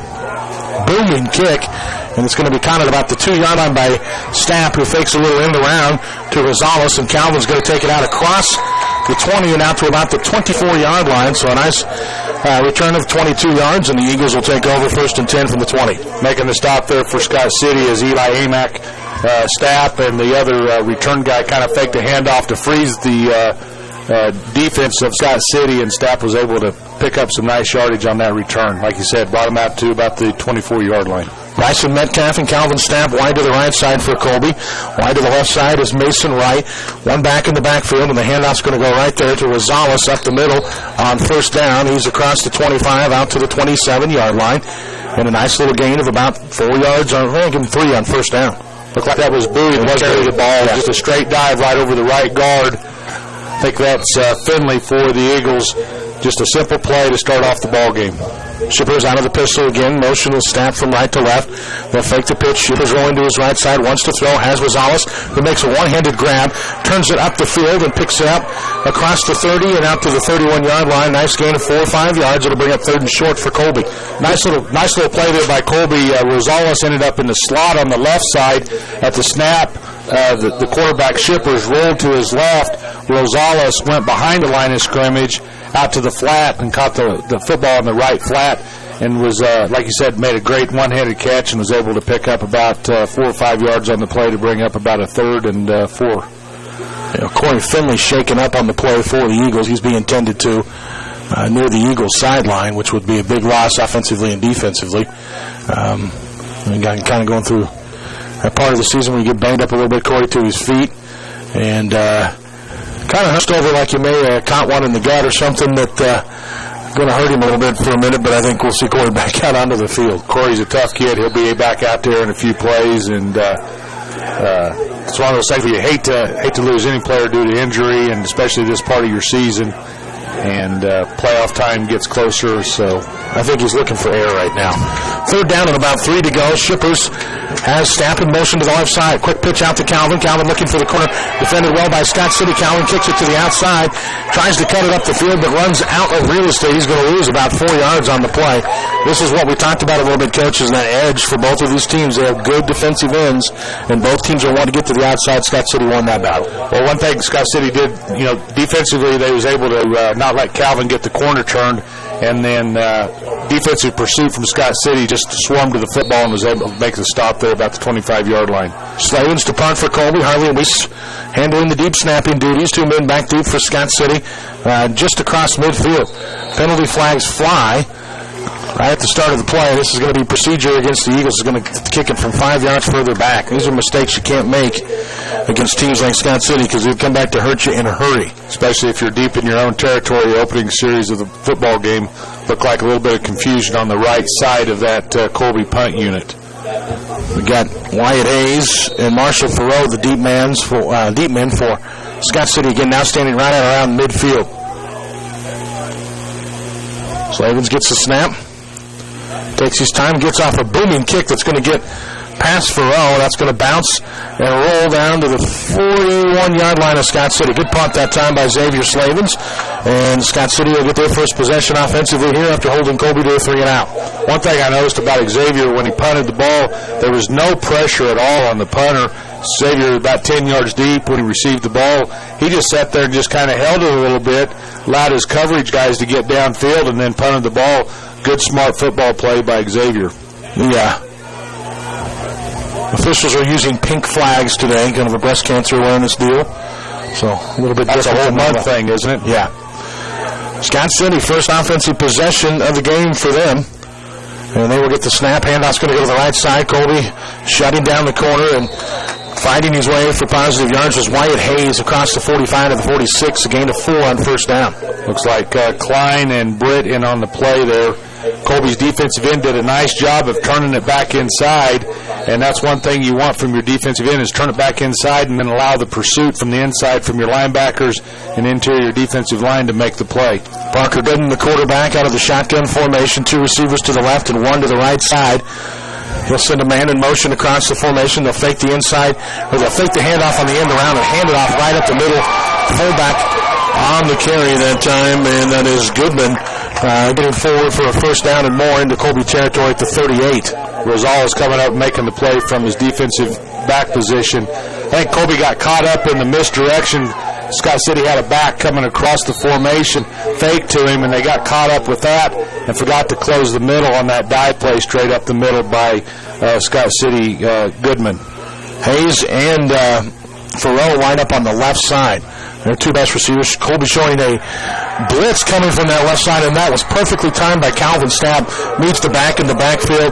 Very good defensive play call that time, or a good read by Calvin. That's when you think they watched on film and knew what to look for, and he made a great play for a loss of 1. That was a combination of that defensive end over there, number 44, Colby, Hagen Bowie, and Stapp from his outside linebacker position. Those 2 guys working well together and able to close down the Scott City outside run play. 2nd and 11. Farrell split out wide to the left side. We got wing back and full back in the formation, kind of more of an old school traditional Scott City formation. Handoff goes on the right side, spinning his way forward for positive yards was Wyatt Hayes across the 40 and out to the 38-yard line. That's a gain of 3, and it's going to bring up third down at about 8 now for Colby. This is a big play right now. You want to try to get this as short as possible and leave him in a 4th and long. Tucker Branham coming up, as well as probably the key defensive play was made by the cornerback, number 22. I believe that's Bryson Metcalf, helped able to turn things inside for Branham to make the play. 3 receivers to the left side, 1 receiver to the right side. Shotgun formation for Gooden. Long snap count here. Colby showing blitz. Goodman to roll to his left side. Eagles pressure him. Hit as he throws. Ball incomplete. Stapp made a play on that one, but it was thrown over the intended receiver and Stapp, and Henry Yeager was who they were going for. It's going to bring up 4th down and 9 now for Colby. A big play here for the Eagles. Nice job by the Colby defense. Scott City was trying to sell run to their left to the Colby sideline. Almost made it look like a quarterback sweep. but then the quarterback pulled up and tried to hit that 10-yard pass down the middle, and Colby's defense did a nice job of covering that. Got a nice hit on the quarterback. They're bringing the punting unit on the field here. 4th down and 8 to go. Ball is on the Colby 32, so the Eagles got to be prepared for anything here, but Scott City going to play the field position game with potent offenses here tonight. That's one of those things where Stapp's got to play it smart down there. He's standing inside his 10-yard line. If it's close, let it roll into the end zone. And it is a short kick. This is going to bounce at the 10-yard line, and it takes kind of a good Colby bounce. It goes back to about the 12, a little Tiger Woods backspin on it, and the Eagles are going to take over with a long way to go, 1st and 10 on their own 12. I think that's one of those things where Scott Cities probably knows the threat that Stapp is on the return game, and they punted away from him on this first punt. Did return a punt for a touchdown against Hugoton early on in the season and has that speed to do it any time. So the Eagles offensively head back out on the field. Their second possession. Moved it their first 2 plays last time and then didn't get it done on 3rd down. 2 receivers left and right. Shippers rolling to his left side. Wants to throw. Has a man. In and out of the hands of the intended receiver that time. Out on the right side, and that one looking for Mason Wright. Couldn't quite pull it in. Nice little route tree there by Colby. Rosales was the number 2 receiver on that left side, Scott City sideline. He ran about a 10-yard out. Mason ran about a 10-yard out. Mason was open, just a little bit overthrown by Shippers. In and out of his hands. 2 receivers to the right side for Colby. Handoff's going to go up the middle this time. Bowie going to get another test. He gets it across the 15-yard line, so a gain of about a yard on the play. Give him 2, actually. Make it 3rd down and 8 for the Eagles. It's one of those things where Scott City's defensive line is doing a nice job of engaging with the Colby offensive line, and as soon as they see where the ball carrier's at, they're able to disengage and swarm to the football and make the play. 1 receiver to the right, wingbacks on both sides, Stapp in motion from right to left. Shipper's going to fake the handoff to Bowie. Ball knocked into the air. Shipper's able to get on it, and it'll bring up 4th down for Colby. Colby's lucky there. They still maintain possession. Shippers did a nice job of recovering that fumble. Looked like it was just going to be a fake, and then Shippers was going to go ahead and keep it. Bad exchange or bad mesh point there where the running back Bowie and Shippers met there at the line of scrimmage. So it brings up 4th down and long, and Shippers and crew offensively off the field again, and now Slavens set to punt it away. Again, no pressure. Slavens takes a long time, gets off an over-end kick that's going to bounce out about midfield and rolls and goes out of bounds in Scott City territory at the 49. So another good job of being patient there on the punt and allowing the men to get back deep. Well, that's one of those things where Stapp, these last 2 punts, has been down there. He's down there about when the ball hits, and one reason that's happening is Xavier's just holding on to the ball, and Scott City's not putting any pressure at all on him. So Colby was able to hold Scott City on their first possession offensively. Let's see what they do on the second drive of the game. Parker Gooden, the quarterback for the Beavers, calls the play in the huddle and heads to the line of scrimmage. With 1 receiver to the right side, 2 to the left, a wing back to the right, and 1 back to his left side. Out of the shotgun. Snap, and the handoff's going to go up the middle on the carry here, and not much. Good job by the defense on a short gain on the play. Let's see who they had in there this time. It was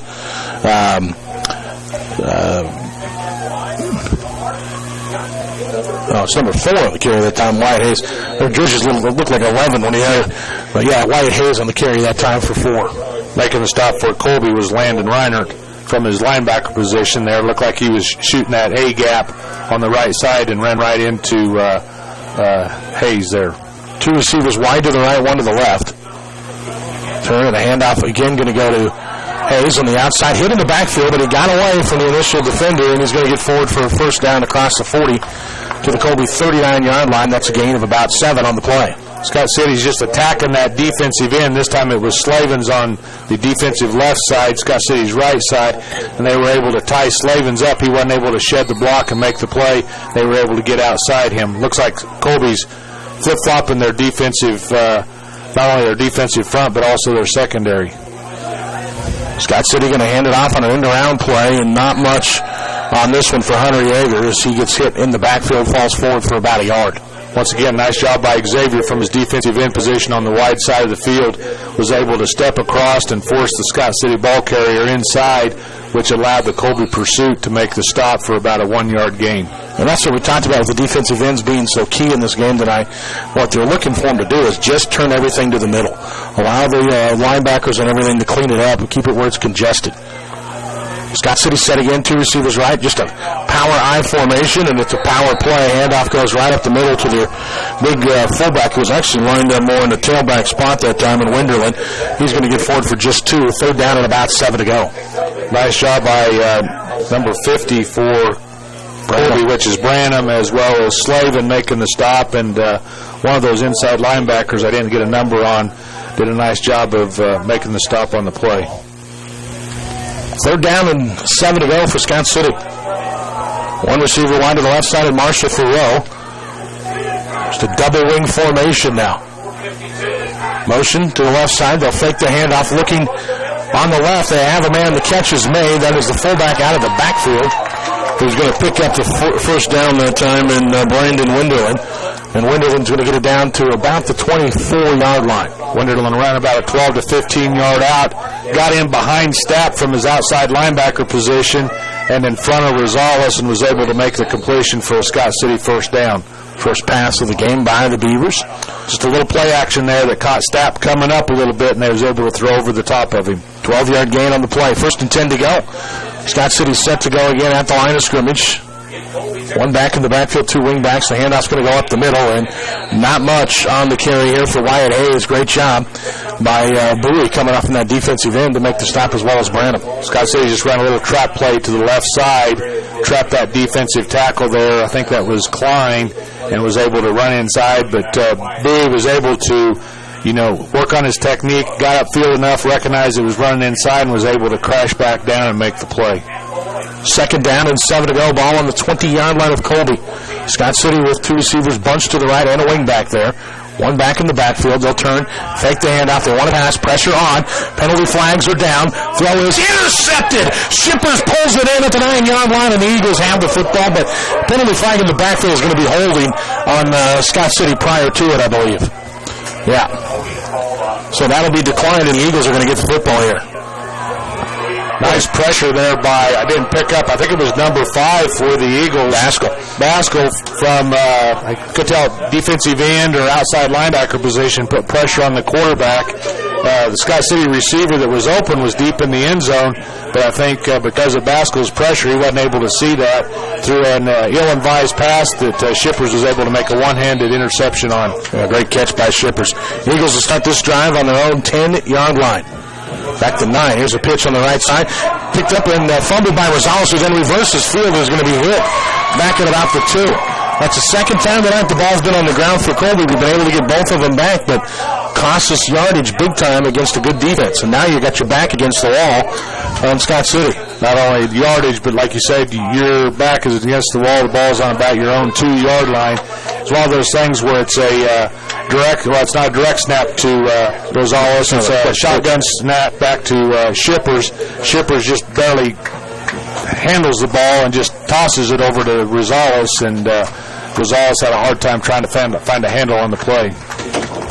So it's going to bring up a 2nd down and 17 for Colby to go, and a big play here for them. Coach had a timeout call. Colby's called a timeout, first one of the half for the Eagles. Discussing strategy here when the ball's down, like I said, on their 2-yard line. And one thing you cannot do is not turn the ball over to Scott City. I mean, if you can run 3 or 2-1, actually, two plays, a 2nd down play and a 3rd down play, get the ball a little bit advanced upfield so you're not punting deep into your end zone, and then get the ball punted out of there and get your defense back on the field. Let's see what the Eagles do. Right, a good use of the timeout here just to settle them down a little bit. Yeah, that play was good too. Rosales had 3 blockers in front of him, and that would have been a nice game on the play. 2 receivers wide to each side of the field. Shippers alone in the backfield.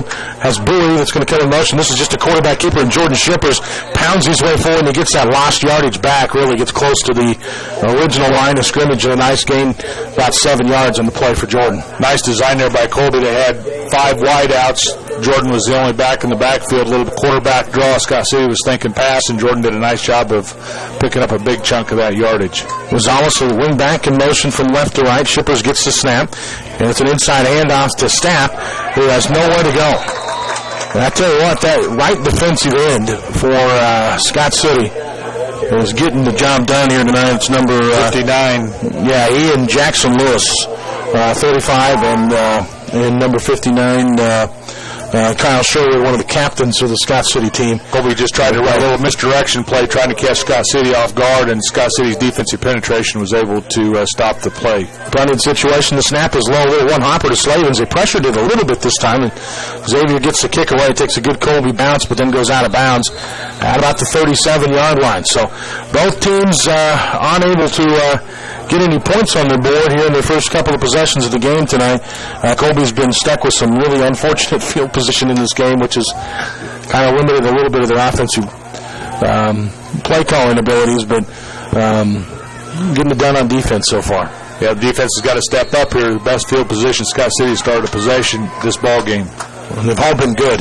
They've all been inside their own 4 or outside their own 40, but this time a little handoff up the middle, and Colby going to bring him down after about 3-yard gain on the play, and that is Wyatt Hayes on the carry. But again, this is tremendous field position for Scott City. The Colby defense has had a lot of pressure on it here early. Scott City's just kind of running behind the strength of their offensive line on the right side there with Hayes just picking up the tough yard. He just picked up 4 yards on the play.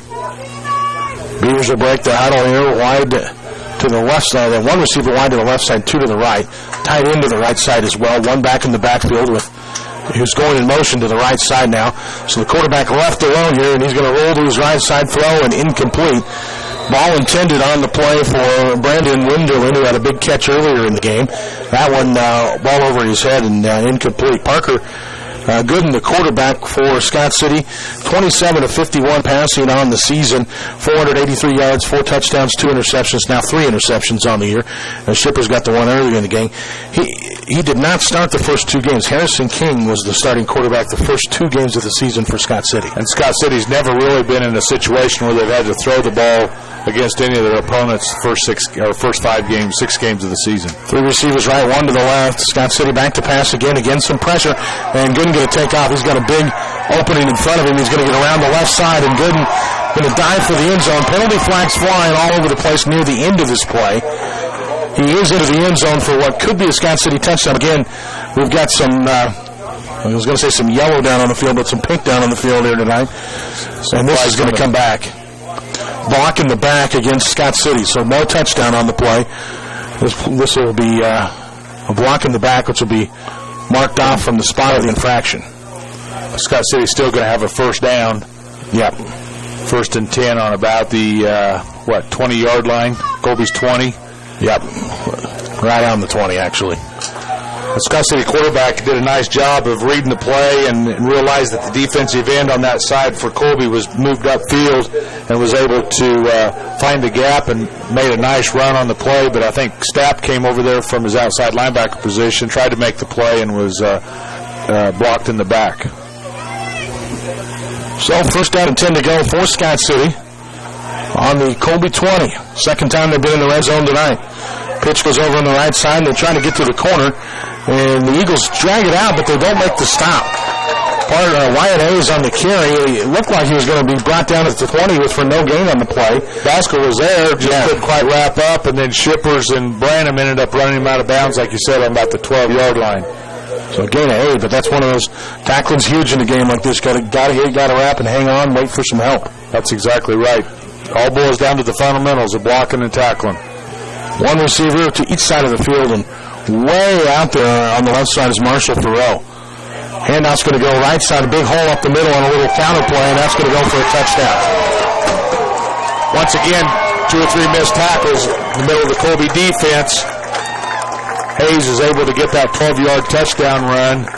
Seems like Scott City has been running to their strengths or running to the motion side so far this football game, and it'll be interesting to see whether or not Colby's able to pick up on that. Scott City will get set for an extra point opportunity here. The Eagles would just like some breathing room a little on their offense. Yeah. We talked about played on their end of the field this whole first quarter. Best field position they had was around 22. Kick is on the way, and it is good. So it's Scott City 7, Colby 0 with 1:36 to play in the opening quarter. We'll take a break. Back with more of the Eagles on radio and Colby football in just a minute. Hi, this is John Williams from Farm Credit of Western Kansas. At Farm Credit, we support local communities that are focused with reliable, consistent credit and financial. Today, Farm Credit Solutions provide farmers and ranchers with the capital they need to make their business successful. Because a steady flow of credit means more jobs and economic growth, Farm Credit is helping invest in the vibrancy of your local community. Stop in and see me in Oberlin on Mondays at 104 South 10 or call me at 785-443-4951.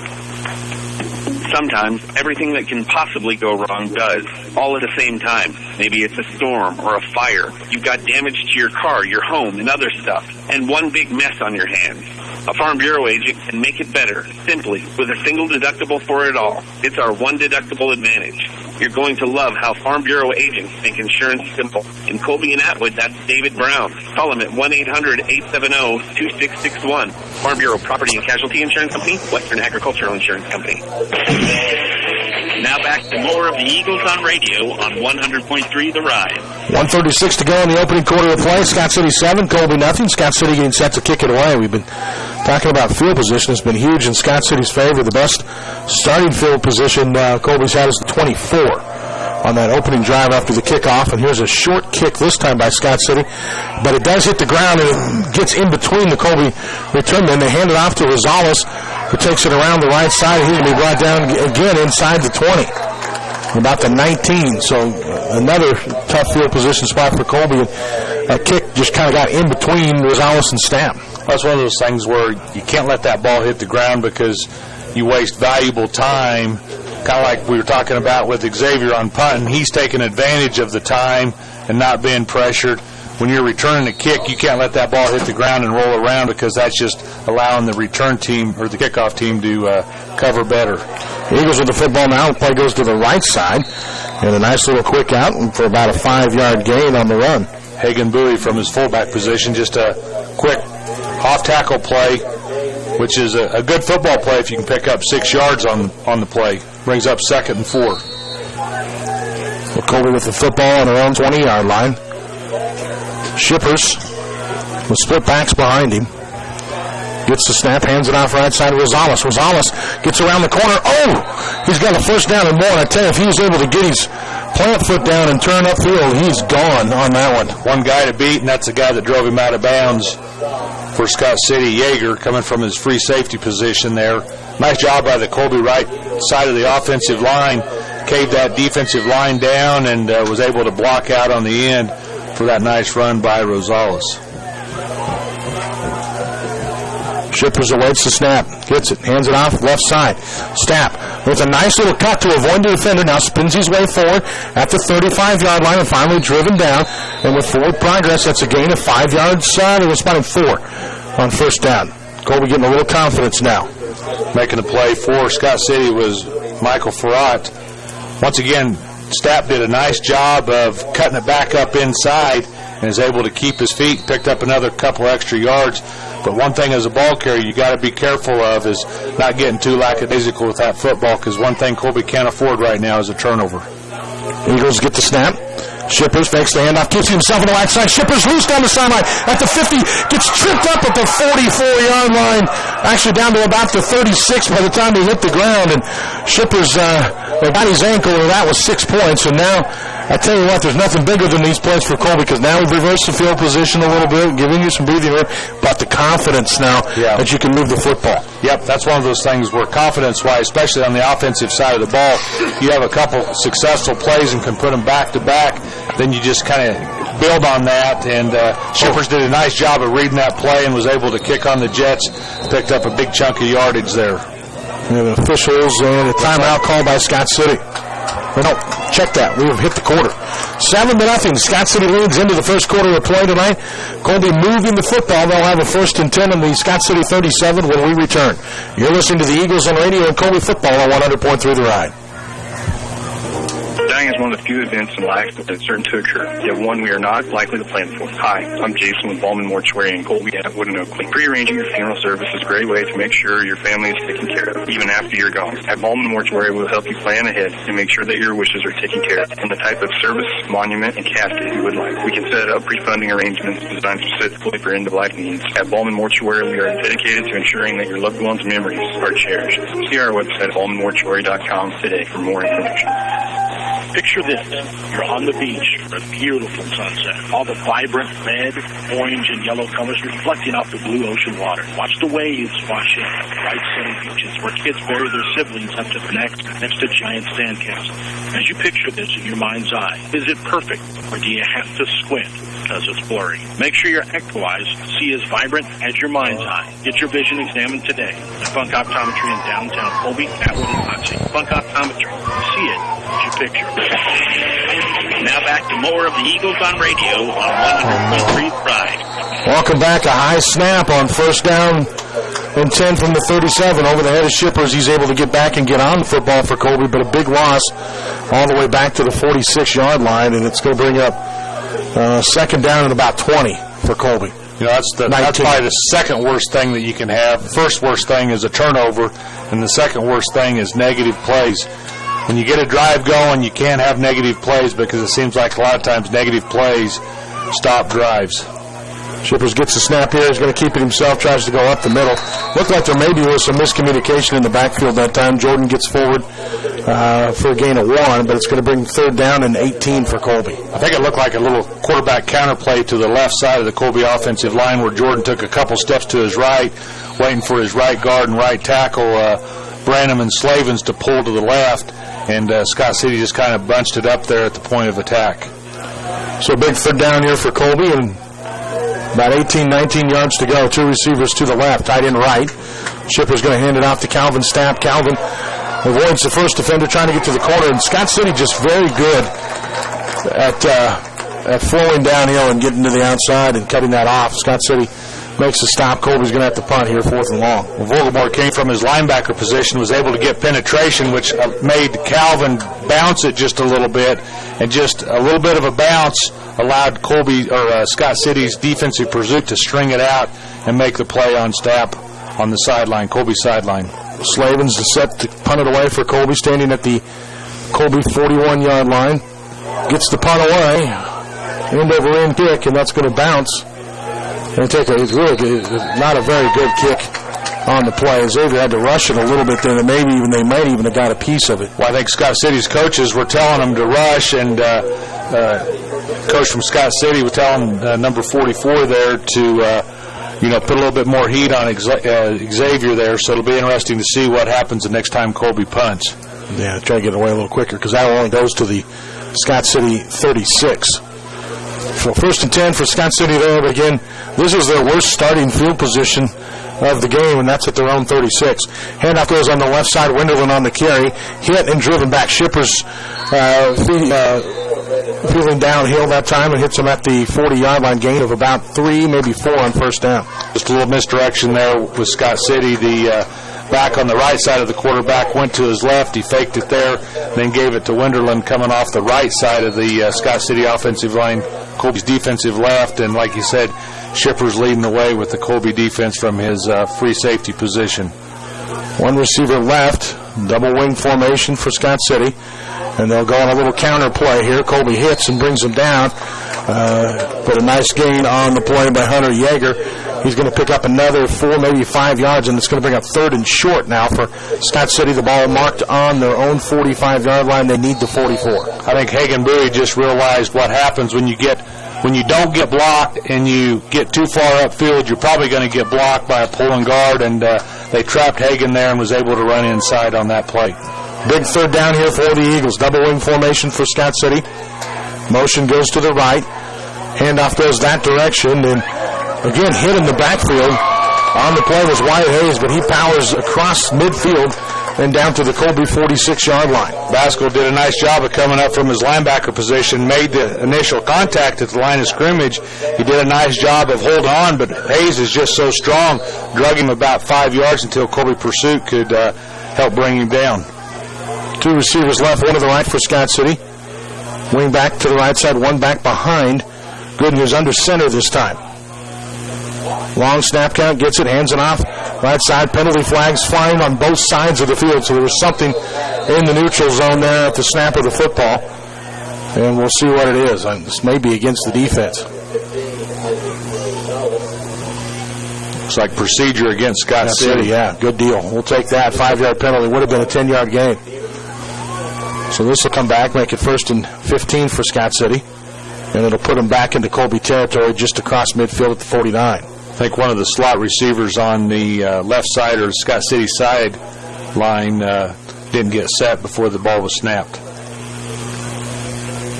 So they'll spot it, like I mentioned, just across midfield. 7-0 to score. Scott City on top. And, you talk about different breaks on the offensive side of the ball that you want to avoid. One of the things you want to take advantage of on the defensive side of the ball is take advantage of this penalty here. Now Scott City's got 5 more yards they need to pick up, be it 1st and 10. This might be what the defense needs to kind of get things going defensively. Handoff's going to go on the right side. Colby there immediately in the backfield. Great job by Basco. And this time he makes the tackle as well. And it's going to be no gain on the play. 2nd down at 15 for Scott City from midfield. Basco did a nice job coming up from his outside linebacker position to make the play, as well as Rosales from his corner position on the right side came up. And if Aiden wasn't going to be able to clean up the play, Rosales was going to be right there and make the stop. Great job by the Eagle defense. 2nd and 15. Scott City again with one man wide to the right side. That's all alone out there, Marshall Farrell. Under center. They'll fake the handoff, rolling right side, looking for Farrell downfield, who makes a nice little comeback on the play. It was good coverage, but he planted his foot, turned, and the throw was on the mark. That's a gain of 13, maybe 14 on the play. It's going to bring up 3rd down and short for Scott City. Scott City's taking advantage of the wide side of the field. They had one receiver out there, and out there covering him was Rosales. Rosales was playing with a pretty deep cushion, and the Scott City receiver was able to run a good out route, and the quarterback got the ball there. Rosales came up, made the hit on the play, and cleaned up by Basco. 3rd down and short. Call it 2 for Scott City. One receiver to each side, double wing formation, man in motion from right to left. Handoff up the middle. That's where they're going. The ball's loose. The ball is loose, and Colby may be on it. We're waiting for the official indication. They say Scott City football, I believe. Scott City did get back on it. Yep. And that's going to be enough for a 1st down, I believe. Boy, that one popped in the air and bounced around a couple of times before somebody got on it.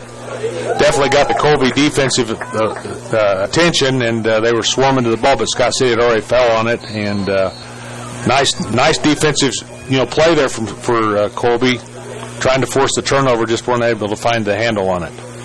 They did get an interception on the 2nd drive of the game from Scott City. Shippers was able to pull one in. Beavers with the football, 1st and 10 on the Colby 35-yard line. Shippers showing blitz here.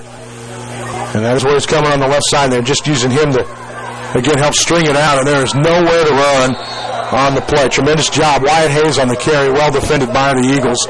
And that's something you can tell Colby saw on film. You saw Shippers, when he saw that formation, come screaming up to the line of scrimmage on that right side. That's one of those things where the Colby defense did a nice job of stringing it out. They had Shippers up there, Basco was up there, Rosales was up there.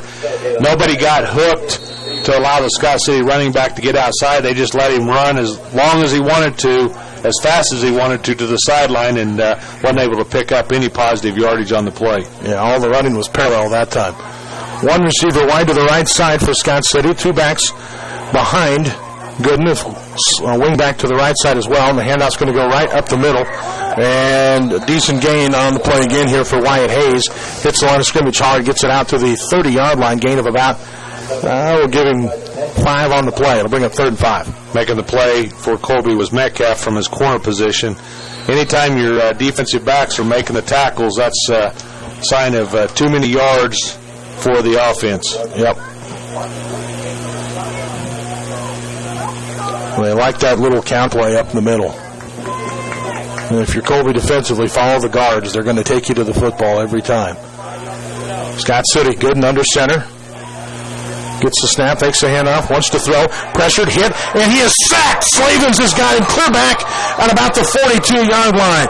Xavier Slavens, we talked about him, he's one of the best defensive ends out there this year, and he showed it on that play. He's had good penetration before, but that was a great play by Xavier. It brings Scott City into a punting situation. Xavier did a nice job of getting rid of the block and was able to just charge upfield, and that's the same direction the quarterback was running, and Slaverins was able to bring down the Scott City quarterback for a loss of about, 10 yards?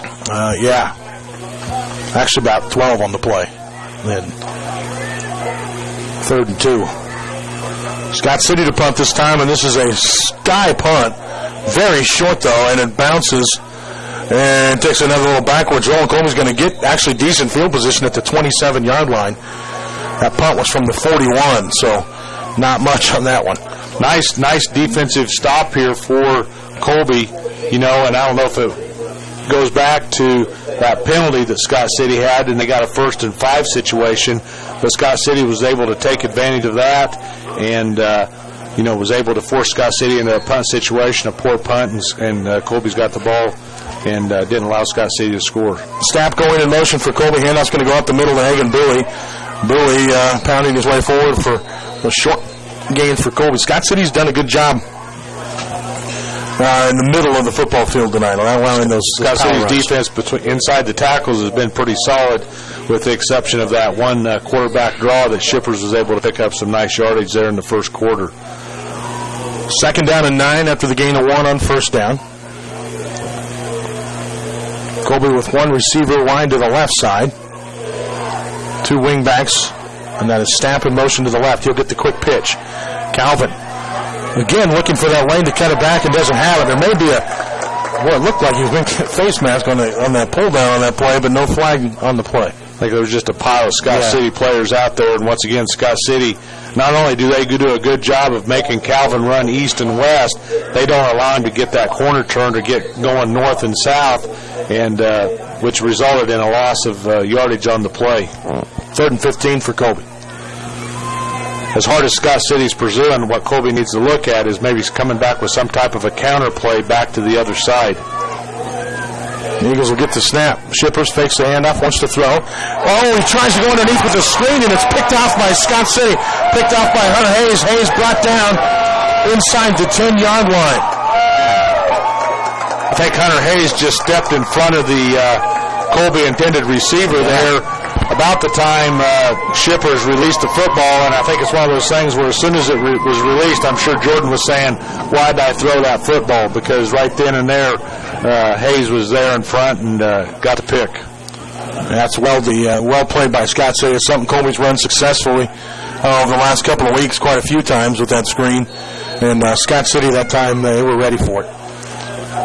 Beavers will get set, one receiver to each side of the field.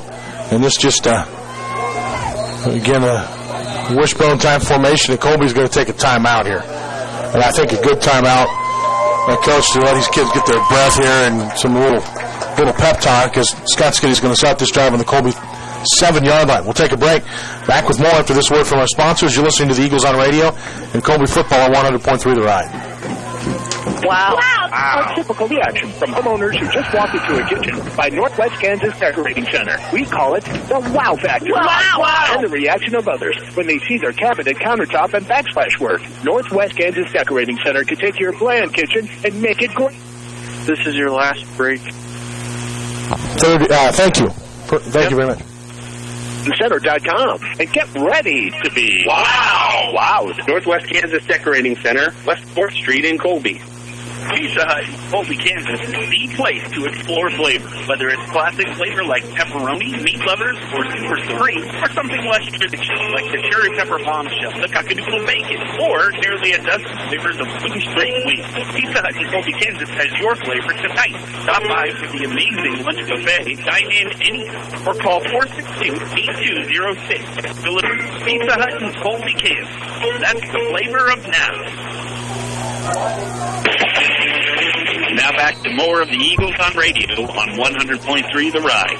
Well, after the turnover, Scott City has the football to start the drive on the Colby 7. Here's a quick handoff on the right side, and Hayes into the end zone.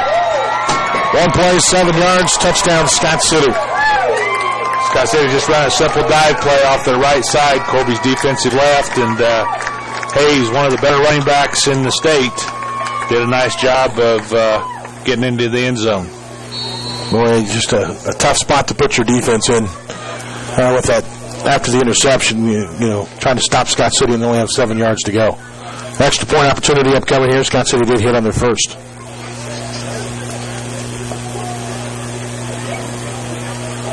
They wait the snap, which is good. The kick is on the way, and that is also through the uprights. 14-0, Scott City leading this game.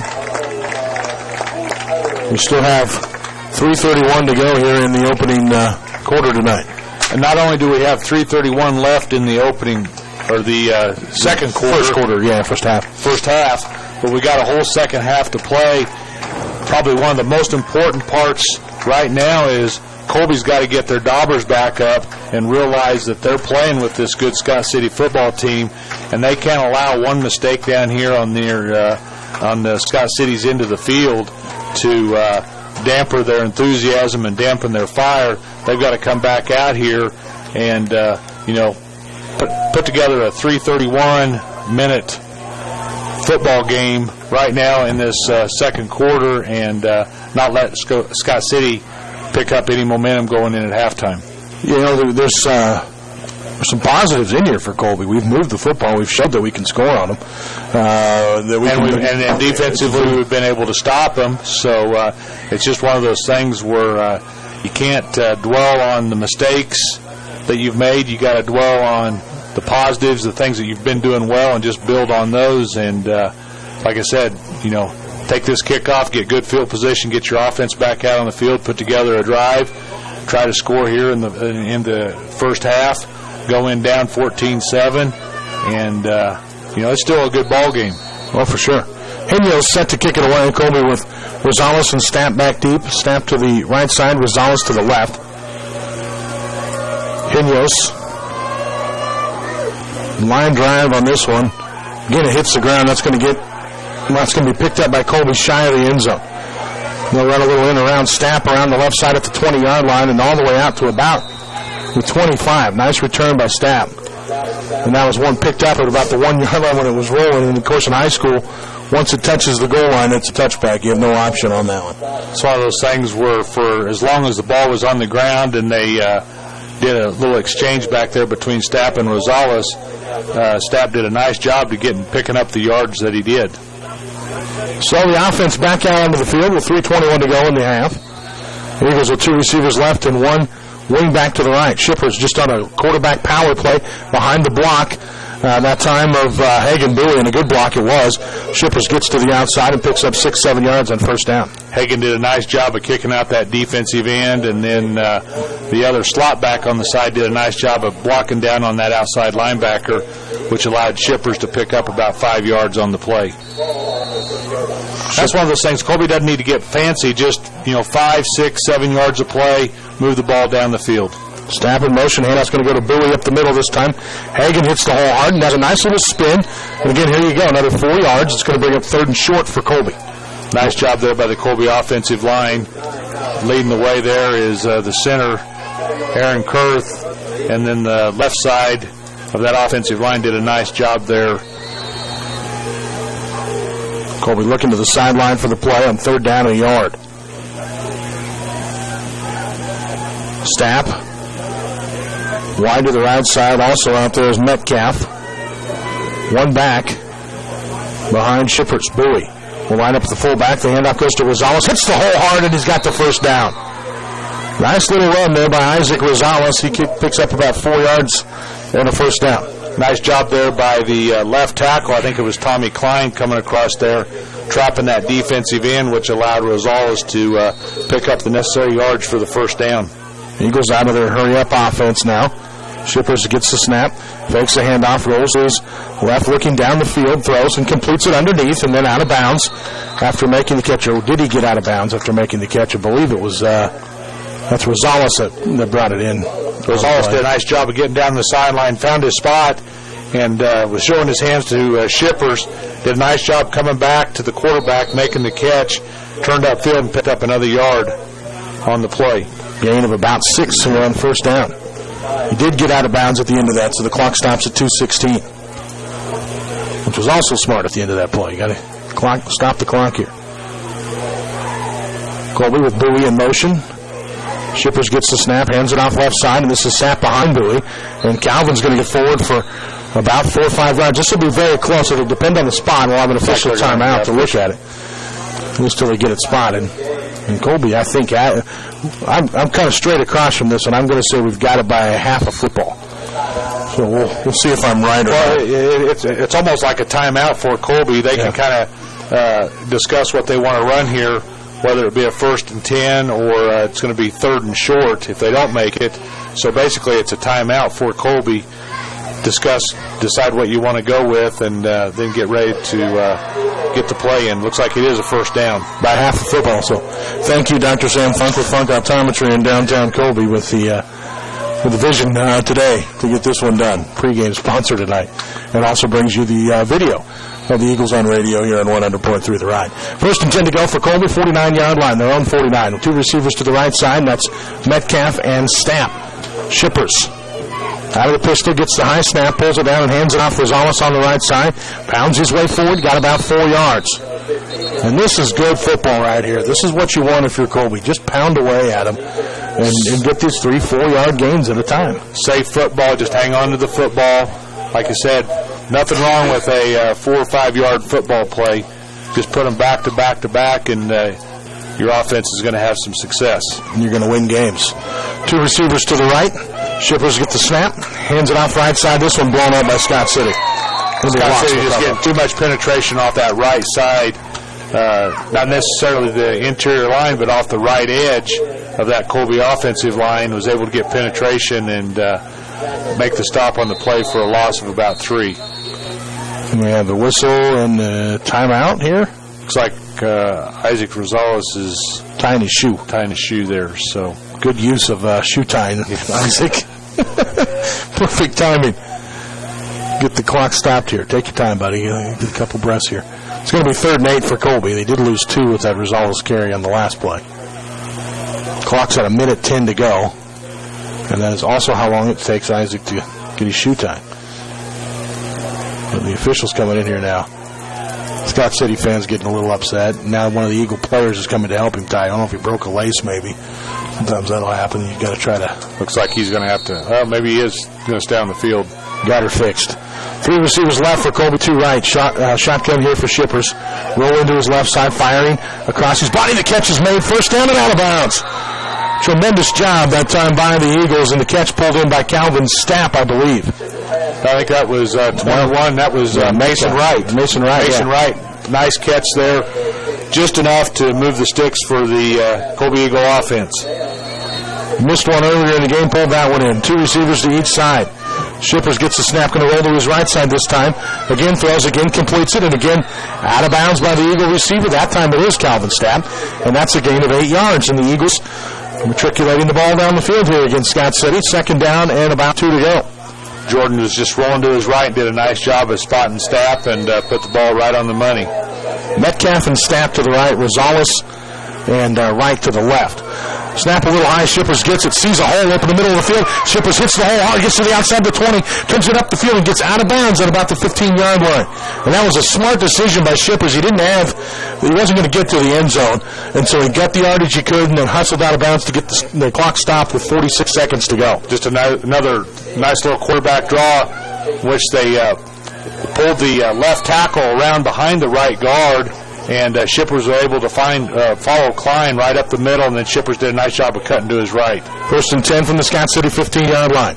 Shippers gets the snap, fakes the handoff, rolling to his left, wants to throw, and fires it on the outside, and he's lucky that wasn't intercepted. Tried to force it in that time, and that's a hard throw when you're off your back foot, trying to get it to Rosales on the outside, and the Scott City defender jumped it but couldn't catch it. Anytime you're a right-handed quarterback and you're rolling to your left, that's a difficult throw. You've got to get that right shoulder around there to make that throw. And Jordan, basically was facing the Colby sideline and trying to throw across his body or opposite of his body. Shippers awaits the snap here. We had movement on the right guard for the Colby Eagles. Prior to the snap on that one, and getting into a hurry here, and we don't need to. We still got 38 seconds to go. Still at 1 timeout remaining. That's Colby. But now you got yourself into a 2nd and 15 situation, and you're back at the 20-yard line after moving the ball very well down the field. Hurt themselves with a penalty the last time we moved it. Shippers gets the snap, rolls to his left side, has Stapp on the outside. Shippers looks down the middle of the field and makes a very good throw and a very good catch made on the other end. The Eagles driving for close to a first down. We'll see on the spot. It's inside the 5-yard line at the 4. And we'll see again whether that's enough for a first down. It's going to be very close. They have the clock stop here. To look at this, they're going to bring the chains out. And this is one of those things where Rosales made a nice catch, yes, went up and got it in traffic.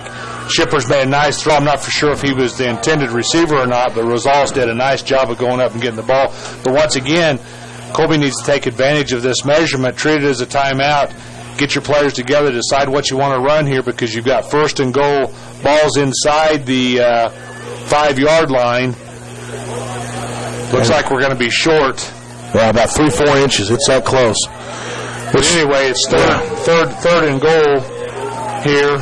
Third and 1. They can still get it first. With the ball sets on the floor. Yeah, right. 3rd and short. The Scott City fans there are stomping their feet. Colby fans pumped up on the other side. Good crowd here by the Eagles tonight, as we thought they would be for a game of this magnitude. 29 seconds left on the clock. Shippers ready to go. They'll wait the chains to get set on the sideline. Then the clock will start. It does. Shippers gets a high snap again. Fakes the handoff. Follows it in on the left side, and he gets forward. Now, where they spot it, looks like they're actually going to spot it for a loss, and Colby going to quickly take a timeout here with 18 seconds to go. Colby's final timeout of the half. Like you said, looks like it's going to be 4th and short now. Colby lost half a yard or so. Or less.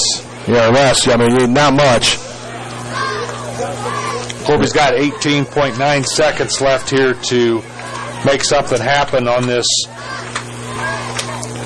probable final play of the half. Yeah, maybe 2 plays if you can get the first down and don't get in, but you're going to have to hustle to get back to the line of scrimmage and either spike it or just get the snap off. And that's guaranteed what Coach Sims and the offensive coordinator for Colby, and then, of course, Coach Reese McKinney, they're going to be calling a play in here, but they're also going to be calling that second play or going through scenarios, hey, spike it, or hey, whatever it's going to be after the play. Now, the clock will stop if they do get the first downs long enough for them to set the chains. Of course, they don't have to set the chains very far because they don't, because it would be end goal. Yeah. So, again, you got to set the down marker, and then the ready for play is going to start. Biggest play of the half for the Eagles by far.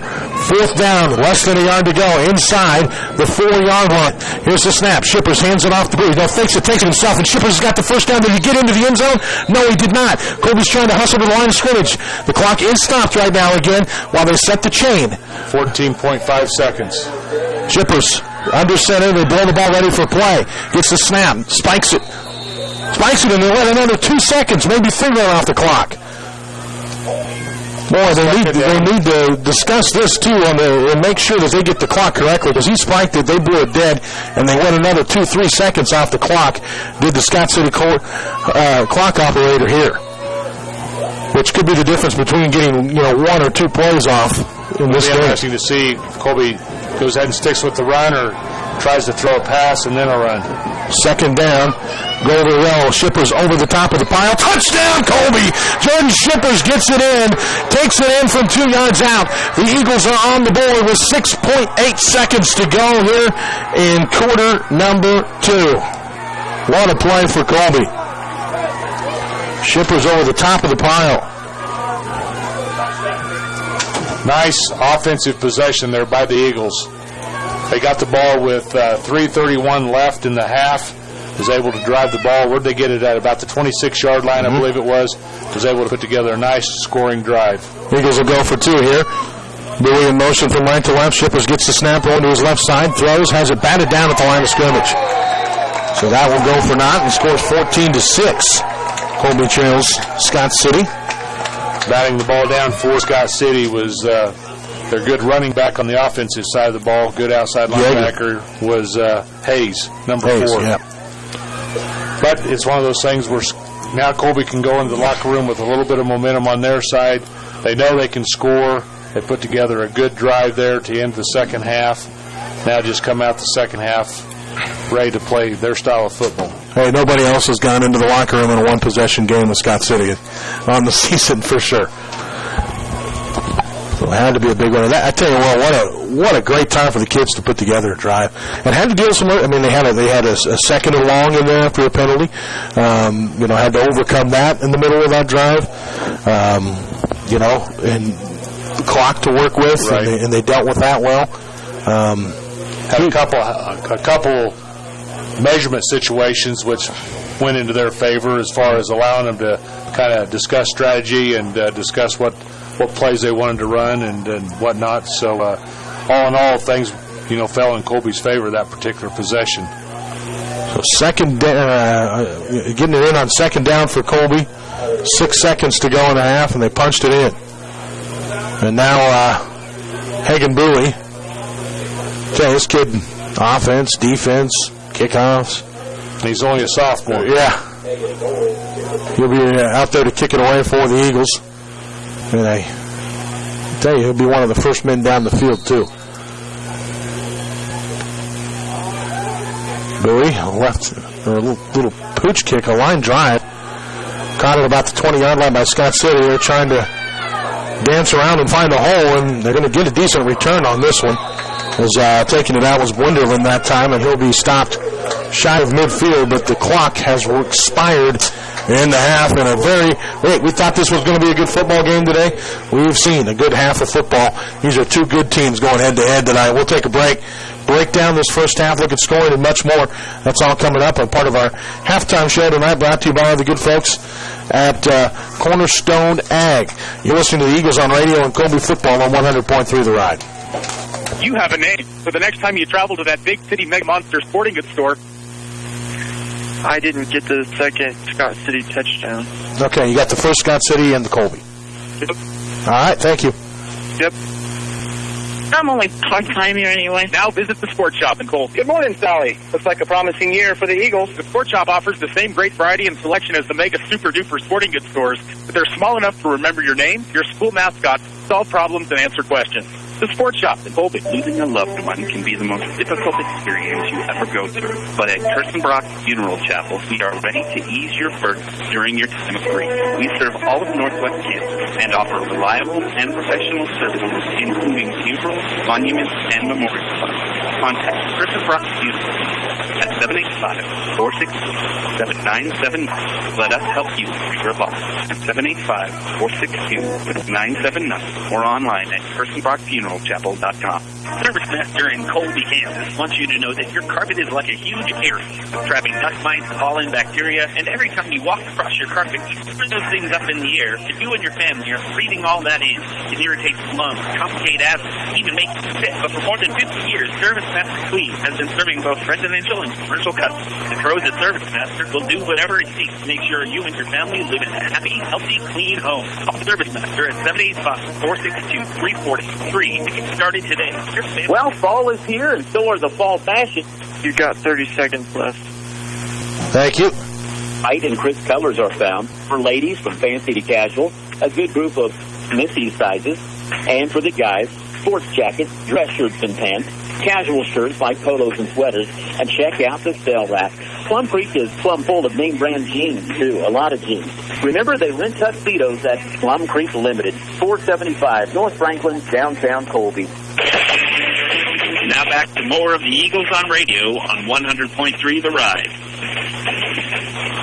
Welcome back. A few scores to pass along for you. It is 7-6 here, or 14-6 here, I should say. Scott City leading Colby at the half tonight. Beloit leads Concordia 16-6 at half tonight. Another action here this evening. We're still looking at. I'd like to see that Goodland Russell score because I thought that might be an actual pretty good football game tonight with those two teams matching up well. But not seen a halftime score of that one yet. So, again, here, though, the score 14-6 in favor of Scott City. Let's run through scoring from the first half of the ball game tonight. And then we'll get some more scores for you here. Scott City got on the board. Their first of 2 scores in the first half came in the opening quarter with just 1:36 to go, and it came on a 12-yard touchdown run by Wyatt Hayes. That's going to go right side, a big hole up the middle on a little counter play, and that's going to go for a touchdown. Once again, 2 or 3 missed tackles in the middle of the Colby defense. Hayes is able to get that 12-yard touchdown run. Seems like Scott City has been running to their strengths or running to the motion side so far this football game, and it's interesting to see whether Colby's able to pick up on that. Scott City got their second score of the game with 3:31 to go in the second quarter. There was another run by Wyatt Hayes on a 7-yard touchdown run. That was a one-play drive. The Eagles had a pass interception. Yeah, screen pass that was intercepted and returned back to the 7, and then Scott City scores on the next play. They were able to hit both extra points and led 14-0 with 3:31 to go in the second quarter. Colby gets the football back. They take it, again, a nice 76-yard drive, 74-yard drive, I think, down the field on the play, and they cap it off with 6.8 seconds to go. No timeouts left, and they go to their quarterback, their senior leader, Jordan Shippers. He takes it in from 2 out. The top of the pile. Touchdown, Colby. Jordan Shippers gets it in, takes it in from 2 yards out. The Eagles are on the board with 6.8 seconds to go here in quarter number 2. The 2-point conversion attempt from Colby was batted down at the line of scrimmage, incomplete, and so it brought us to our halftime score of 14-6. Again, Colby trailing Scott City at the half, a one-possession game, and a tremendous first half of football. We'll break it down after a word from our sponsors. You're listening to the Eagles on Radio and Colby football at 100.3 The Ride. Unlock the full potential of your outdoor space with a Cub Cadet XT Enduro Series tractor, residential zero-turn mower, or Pro Z professional zero-turn mower. Every Cub Cadet machine is engineered with you in mind to deliver incredible strength, durability, and comfort with more performance from best-in-class features to help you accomplish more than ever before. Spend less time worrying about your yard and more time enjoying it. Test drive American-built strength today at Colby Ag Center in Colby, Kansas, your locally owned Cub Cadet dealer for expert advice, superior service, and exceptional offers. Hello, this is J.L. Evans with Western State Bank in Colby, located at our new Home on the Range, 1750 South Range. We offer many convenient banking products and services here at Western State Bank. In fact, are you looking at purchasing a new home, refinancing for a better rate, or looking at a cash-out refinance to make some home improvements? If so, please call or come in and visit with one of our home loan experts at any of our convenient locations throughout Western Kansas. Remember, FDIC, Equal Housing Lender. Hello, this is Brock Fedor with Homeland Realty and Auction in Colby. The local market is very strong, and we are aggressively out looking for ag land listings. We are geared up to handle your land sales by private treaty or public auction. With 30 years of experience, I am very passionate about my work and willing to offer the expertise that you deserve. Stop by our office at 1055 South Range here in Colby, or give us a call at 785-462-8255. It is truly a good time to sell. Homeland Realty and Auction, where we still offer full Western hospitality. Taco John's presents. You got 30 seconds left. All right, thank you. Indicative about Diamond Cup. We're a lot closer than I thought we'd be, and old Coach has just the thing to get us over the hump. Straight tacos from Taco John's. You can get them with chicken, or new sirloin steak, or pork carnitas. That's a triple option of awesomeness. Let's go get some. Get 3 street tacos for just $5 at Taco John's. Buckle up, boys. If we leave now, we can be back for the fourth quarter. Only today at Taco John's. Taco John's in Colby. Now back to more of the Eagles on Radio on 100.3 The Ride. Welcome back. You're listening to the Eagles on Radio and 100.3 The Ride. We are at the half tonight. It is 14 for Scott City, 6 for Colby, and a good half of football. Coach Jeff Quincy joining me in the booth here tonight, and Jeff, I tell you, we kind of went into this tonight, man. It's going to be a fun football game. The matchups are going to be huge, and we talked a lot about the edges of the offensive and defensive lines tonight. That's where both teams are just trying their darndest to get that corner tonight, and you got to give credit to both the secondary guys that are coming up and those defensive ends. They're living up to their reputation tonight. I thought it's been great play on both sides of the ball from those guys. If you can, stop the edge, stop the outside running play, it takes 2 or 3 guys, your outside guys, your defensive ends, your outside linebackers, your cornerbacks. If you can stop that and turn that back to the inside, then that's going to let the other 9 players pursue and make plays, and that's what both teams have done a pretty good job of tonight is, either stringing it out to the sideline and making that running back run the ball east and west, or turn it back into the pursuit and make the play and, have some defensive success on the defensive side of the football.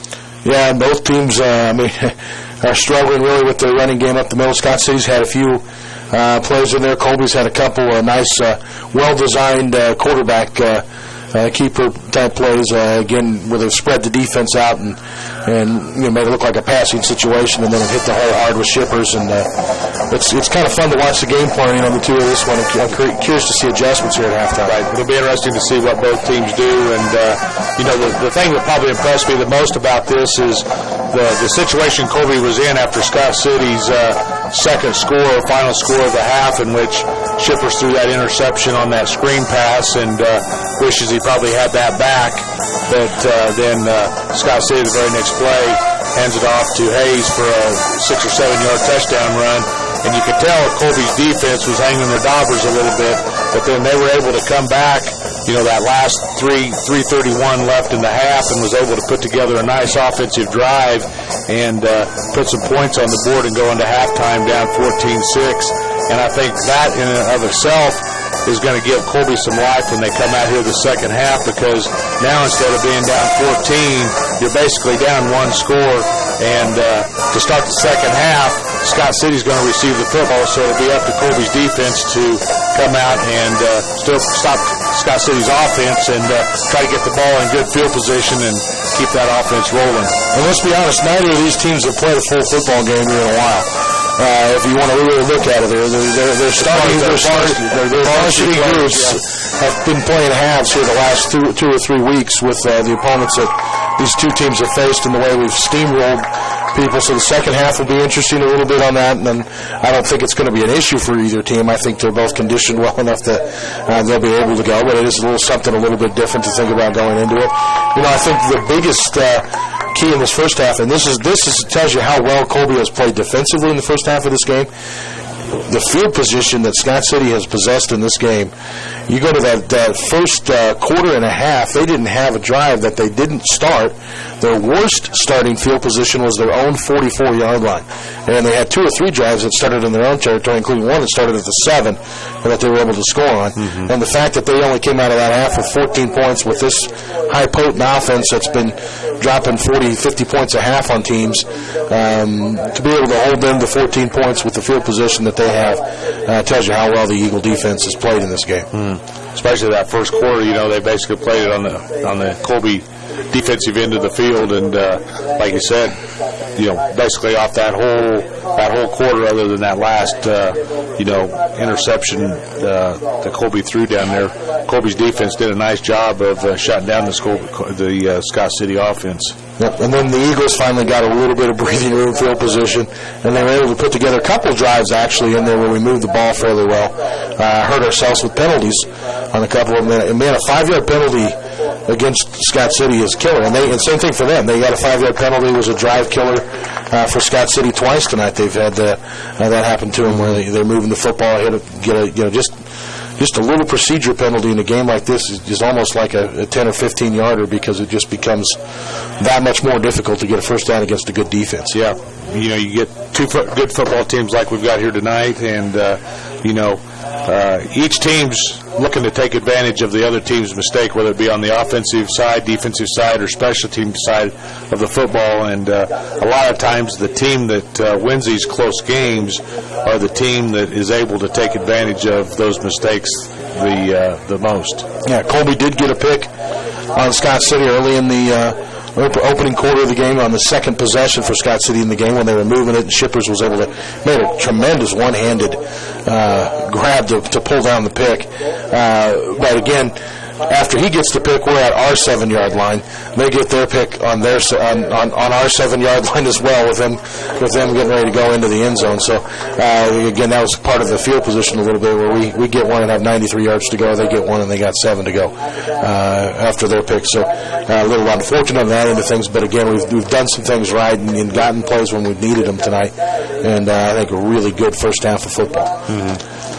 So let's take another break, and then let's come back and break down a little bit of thoughts on second half, some adjustments that the two teams can make on both sides of the ball, what we might see in the second half of this really good football game. That's all coming up after a word from our sponsors. You're listening to the Eagles on Radio and Colby Football on 100.3 The Ride. Don't just insure your stuff, strut your stuff with Strut Insurance Services. Darwin and his professional agents and Colby and Brewster represent a wide variety of insurance companies. They can personally shop for a specific company and policy that offer you the absolute best coverage for the best price on most anything you own. Auto, motorcycle, home, crop, farm. If it adds a value to you, they can cover it. Strut Insurance Services is locally owned and operated with hometown agents that are experienced and offer fast claims. Located at 1675 West 4th Street in Colby. And Brewster, just look for the big yellow sign of Strut Insurance Services. Cornerstone Ag is committed to the Northwest Kansas community because they're proud to be a part of it. At Cornerstone Ag, the staff works hard to be your local answer to all of your grain storage and handling needs, as well as a great local marketing resource. Their service is fast and friendly, with questions being answered on site by their professionals. During non-peak times, they can even assist you with pickup and delivery services. Cornerstone Ag, where local customer service is not just a priority, it's the only way they'll do business. Are you ready for a new phone? How about 4 new iPhones? Switch to NextTech Wireless and get unlimited data for less than $40 per line. You'll save money every month. Plus, our network is awesome. We also have more than 50 store locations to serve you with the best customer care. Get 4 iPhones with unlimited data for less than $40 per month per line at NextTech Wireless. Certain restrictions apply. Phone card required and not included in price. Wow. A typical reaction from... You've got 30 seconds left. Okay.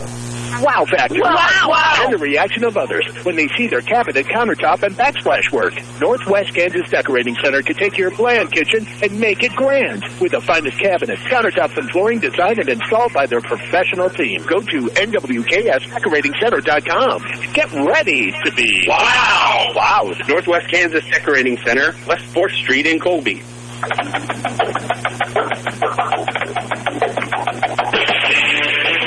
With more of the Cornerstone Ag Halftime Show, here's Chad Jones and Thomas Whelan. Well, Chad Jones alongside Jeff Quinzer tonight. It is 14-6. Scott City leads Colby at the half. You're listening to the Cornerstone Ag Halftime Show, brought to you by Cornerstone Ag. There for all of your grain storage, marketing, and handling needs. See Eric Sperber and the crew today at Cornerstone Ag. Well, Coach, going into the second half of the ballgame, what are you looking at? These two teams, adjustment-wise, into the second half, what are we looking to do? Well, I think defensively for Colby, it seems like the whole first half, Scott City has kind of established a tendency to run into their strong side of the field, whether it be to the tight end side or the 2 or 3 receiver side. And I think Scott City's offense is just trying to outman as far as number-wise at the point of attack. So it'll be interesting to see if Scott City continues to do that and if Colby's able to make those adjustments. On the offensive side, I think, Colby showed there that last series that they're able to have some success throwing the football. And so it'll be interesting to see if Colby comes out and thinks they're going to throw the football, or earlier in that drive they were able to move it, 4 or 5 yards, a crack. And so it'll be interesting to see if Colby's going to continue to mix it up, or if they're going to concentrate on just, throwing the ball because they had success there at the end of the second half, or they're going to kind of mix it up, run and pass. And then one thing I'm kind of curious of is if Scott City takes advantage of Colby's punt team, and, they came close that last time, and, all it takes is, a big play here or a big play there, and it'll be interesting to see what happens this second half when Colby lines up to punt. I would be surprised to see Xavier holding the ball anymore. Let's hope not. That's all. And again, it was a heady decision on the first two of the game. First two of the, he was playing smart, taking advantage of the opportunity. But I think hopefully he's realized that number 44 for Scott City, Winderland, is starting to put the heat on him, and so he's going to have to catch it, and kick right away. Two teams headed to their respective sidelines and set to go. Scott City will receive, so they'll have the football to start the second half. And I think, I had an old coach, Bob Lars, down in Garden City, always said the biggest possession of the game is the first one of the third quarter. And it sets the tone for the end of the ball game, whether you're on offense or whether you're on defense. And a huge drive in the game. So we'll see how Colby comes out. Again, they're going to be on the defensive side of things. And this is a chance and an opportunity. Colby kicks off here to start the second half, and if they're able to pin Scott City deep to start off the second half and keep Scott City down here on their end of the field, Colby can flip the table and do the same thing Scott City did to them to open the ball game and play that third quarter down here on Scott City's end of the field and take advantage of the short field a couple times and get a couple touchdowns on Scott City here in the third quarter, get the momentum on their side. All right, the Eagles will set to kick it away here. And Hagen Bowie will handle those duties tonight. Scott City had a good return on the last kick there right before half. They send Wyatt Hayes back deep. Also back there is Marshall Farrell. A couple of their speedy guys. Looks like Bowie's kind of do a directional kick to the Colby sideline. He does a little end-over-end kick that's going to bounce and roll and go out of bounds. So Scott City will start on the 35 to start this drive, which isn't terrible either necessarily. Not giving them any return opportunities. Wonder if Colby's philosophy on that is to kick it over there, hoping that Scott City does pick it up and, able to pin them, maybe inside the 25-yard line or the 20-yard line. Well, like we saw earlier in the season, a couple times the other team didn't pick it up. And of course, when you play a Scott City football team, they're going to be a lot smarter than that. They've been coached in that a few times. They knew all about that in third grade. It was good and drops the ball on the snap on the first play from scrimmage. He's able to get on it here, but a good loss of a couple yards and a down on the play. That's even better than a penalty when you lose yardage and a down. Nice job there by Baskell, scrambling to the football and not quite getting there in time. Yeah, good and able to fall on it before Baskell gets there, but again, loss of 4 yards, second down and 14. And I tell you, this is the closest, this is the tightest game Scott City's had to play. We only played a tough one earlier in the year against Holcomb, the second game of the season. Yeah, as we were kind of developing here with this new offensive defense. Here's a handoff goes up the middle, and getting those 4 yards and a couple more back on the play is Wyatt Hayes. It's going to bring up third down and 7. Hayes just run a dive off the left side of the Scott City offensive line. Kyler Britt there leading the Eagle charge from his defensive tackle position. But Scott City hasn't had to play a tough game on the season. They haven't been a close one. They've been on teams early a lot when they get on them, too, and then they've played with the lead all year. Playing with the lead tonight, but a closer game. Third down and 7 to go from the Scott City 38-yard line. Ridden back to pass, has time. Rolling around, he's tucks it, he's going to run, he's got a lot of room. A lot of room at the 40-yard line and knocked out of bounds. Back at about the 32 of Colby. Very good job initially defensively on the backside of things. He had nowhere to throw, but it's one of those things where he rolled to his left and the backside of the Colby defense collapsed and started pursuing that way. He reversed out and came back around, and there was no containment on the Colby defensive left side until he got down to about the 32-yard line, in which Stapp came up over from his cornerback position to run him out of bounds. Yeah, you got to stay at home on that backside. Stay at home and be as deep as the ball. Handoff's going to go up the middle this time, and boy, hard run on the play by Wyatt Hayes. One thing we like about that kid, He'll get hit initially. He's not done yet. He's got to keep going forward, and Finley came up and made the stop there from his inside linebacker position for Colby. Good with those yak yardage, picking up 7 on that play. It moves up 2nd and 3 in Colby territory at the 24. Scott City back to the line of scrimmage with Winderland split out wide to the left side. 2 backs behind Gooden, who's under center this time. Hand off, second back through, and again, Wyatt Hayes on the carry. Hit initially at the line of scrimmage. He's going to be very close to the first down. I think hit by Slavens, and then Baskell came up and made the tackle on Hayes, the running back.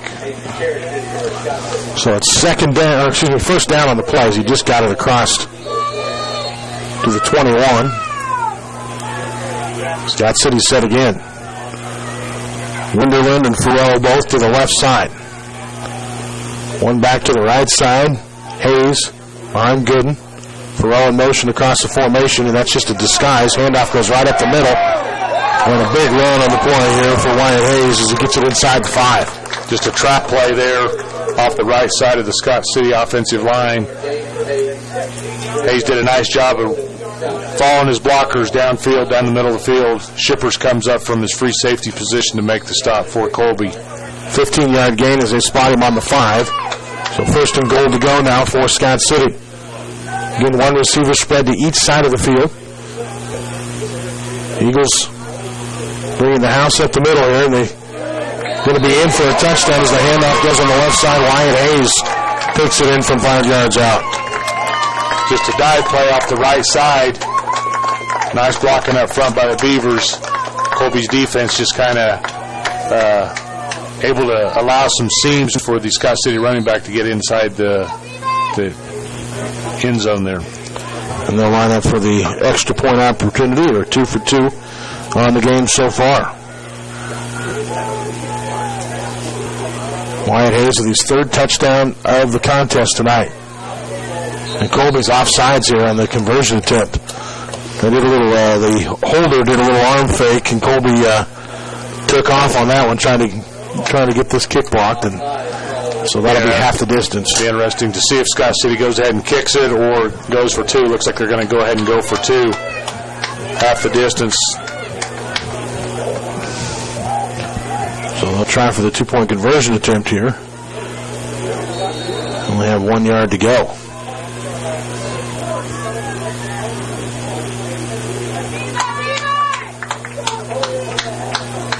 Could be a big factor in this game when it's all said and done. Especially if Colby's able to get a stop here. And they do not. Hayes takes it in on the right side. 2-point conversion attempt is good. 22-6 the score. Scott City leads the game. 9:18 to play here in the 3rd quarter. Back with more after this word from our sponsors at 100.3 The Ride. Did you know that your body contains over 40 billion working parts and the nervous system acts as a communication speedway? Sometimes there's no warning when a problem is ahead, and a chiropractor can help determine if there's any interference in this great nerve network. In most cases, chiropractic care can eliminate the cause of your pain. Call Northwest Kansas Chiropractic at 460-0332. That's 460-0332. Or visit us online at nwkchiro.com. I'm Dr. Griggs, inviting you to stop by and see us and start feeling better today. The Colby Free Press brings residents of Thomas County news, pictures, and commentary on the happenings, issues, and events that impact the lives of residents of Thomas County. The Colby Free Press is informative and affordable. The Colby Free Press is a local daily newspaper that has earned a great reputation for journalistic excellence and extensive knowledge of the local communities of Colby, Rexford, Brewster, and surrounding communities.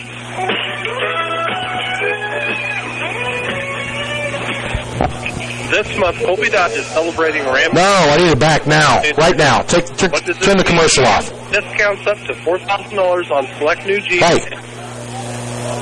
Welcome back. Scott City set to kick it away out of the spot there in between the Colby score. Eagles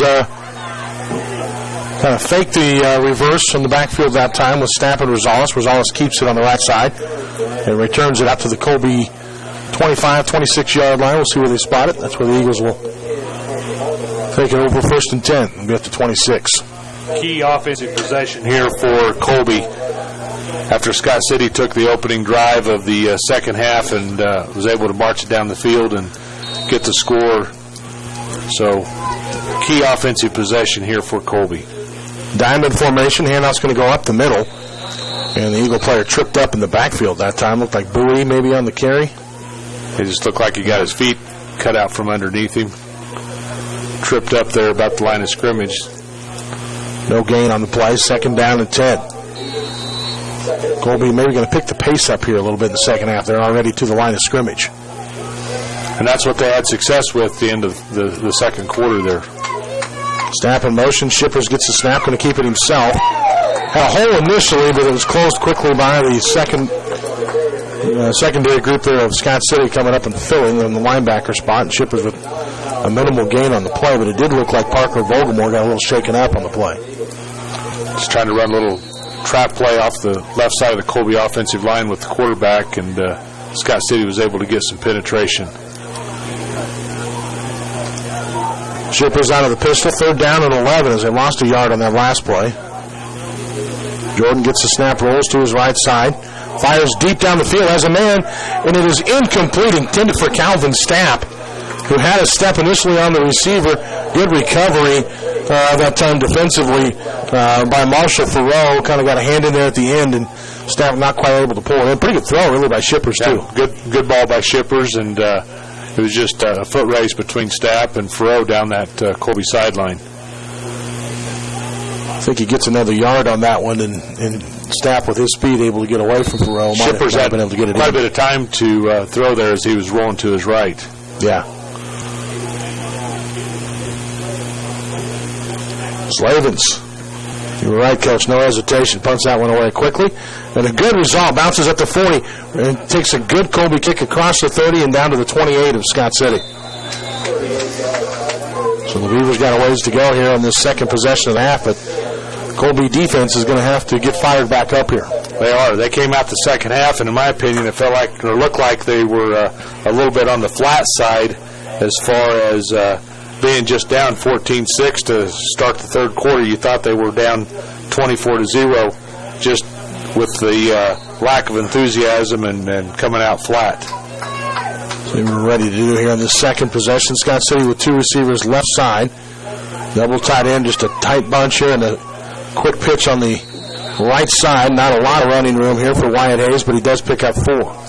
Nice job there by Finley from his outside linebacker position, and Branham from his, looks like he's playing defensive tackle here tonight. Or no, middle linebacker. Inside linebacker, 2 inside linebackers of the Colby defense able to come up and make the play.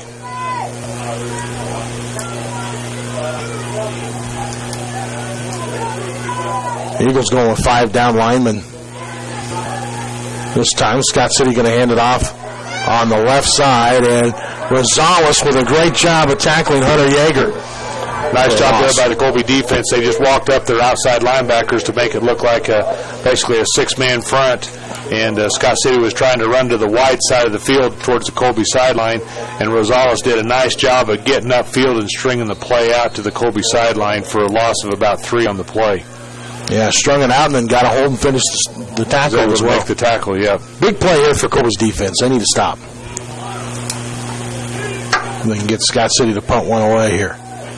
Beavers have Yeager wide to the right side out there, as well as Marshall Farrow. Shotgun formation, 1 receiver to the left as well. They're looking to throw again. Colby pressuring, and they got him again. He threw it away at the end. That's got to be intentional grounding. There's the flag.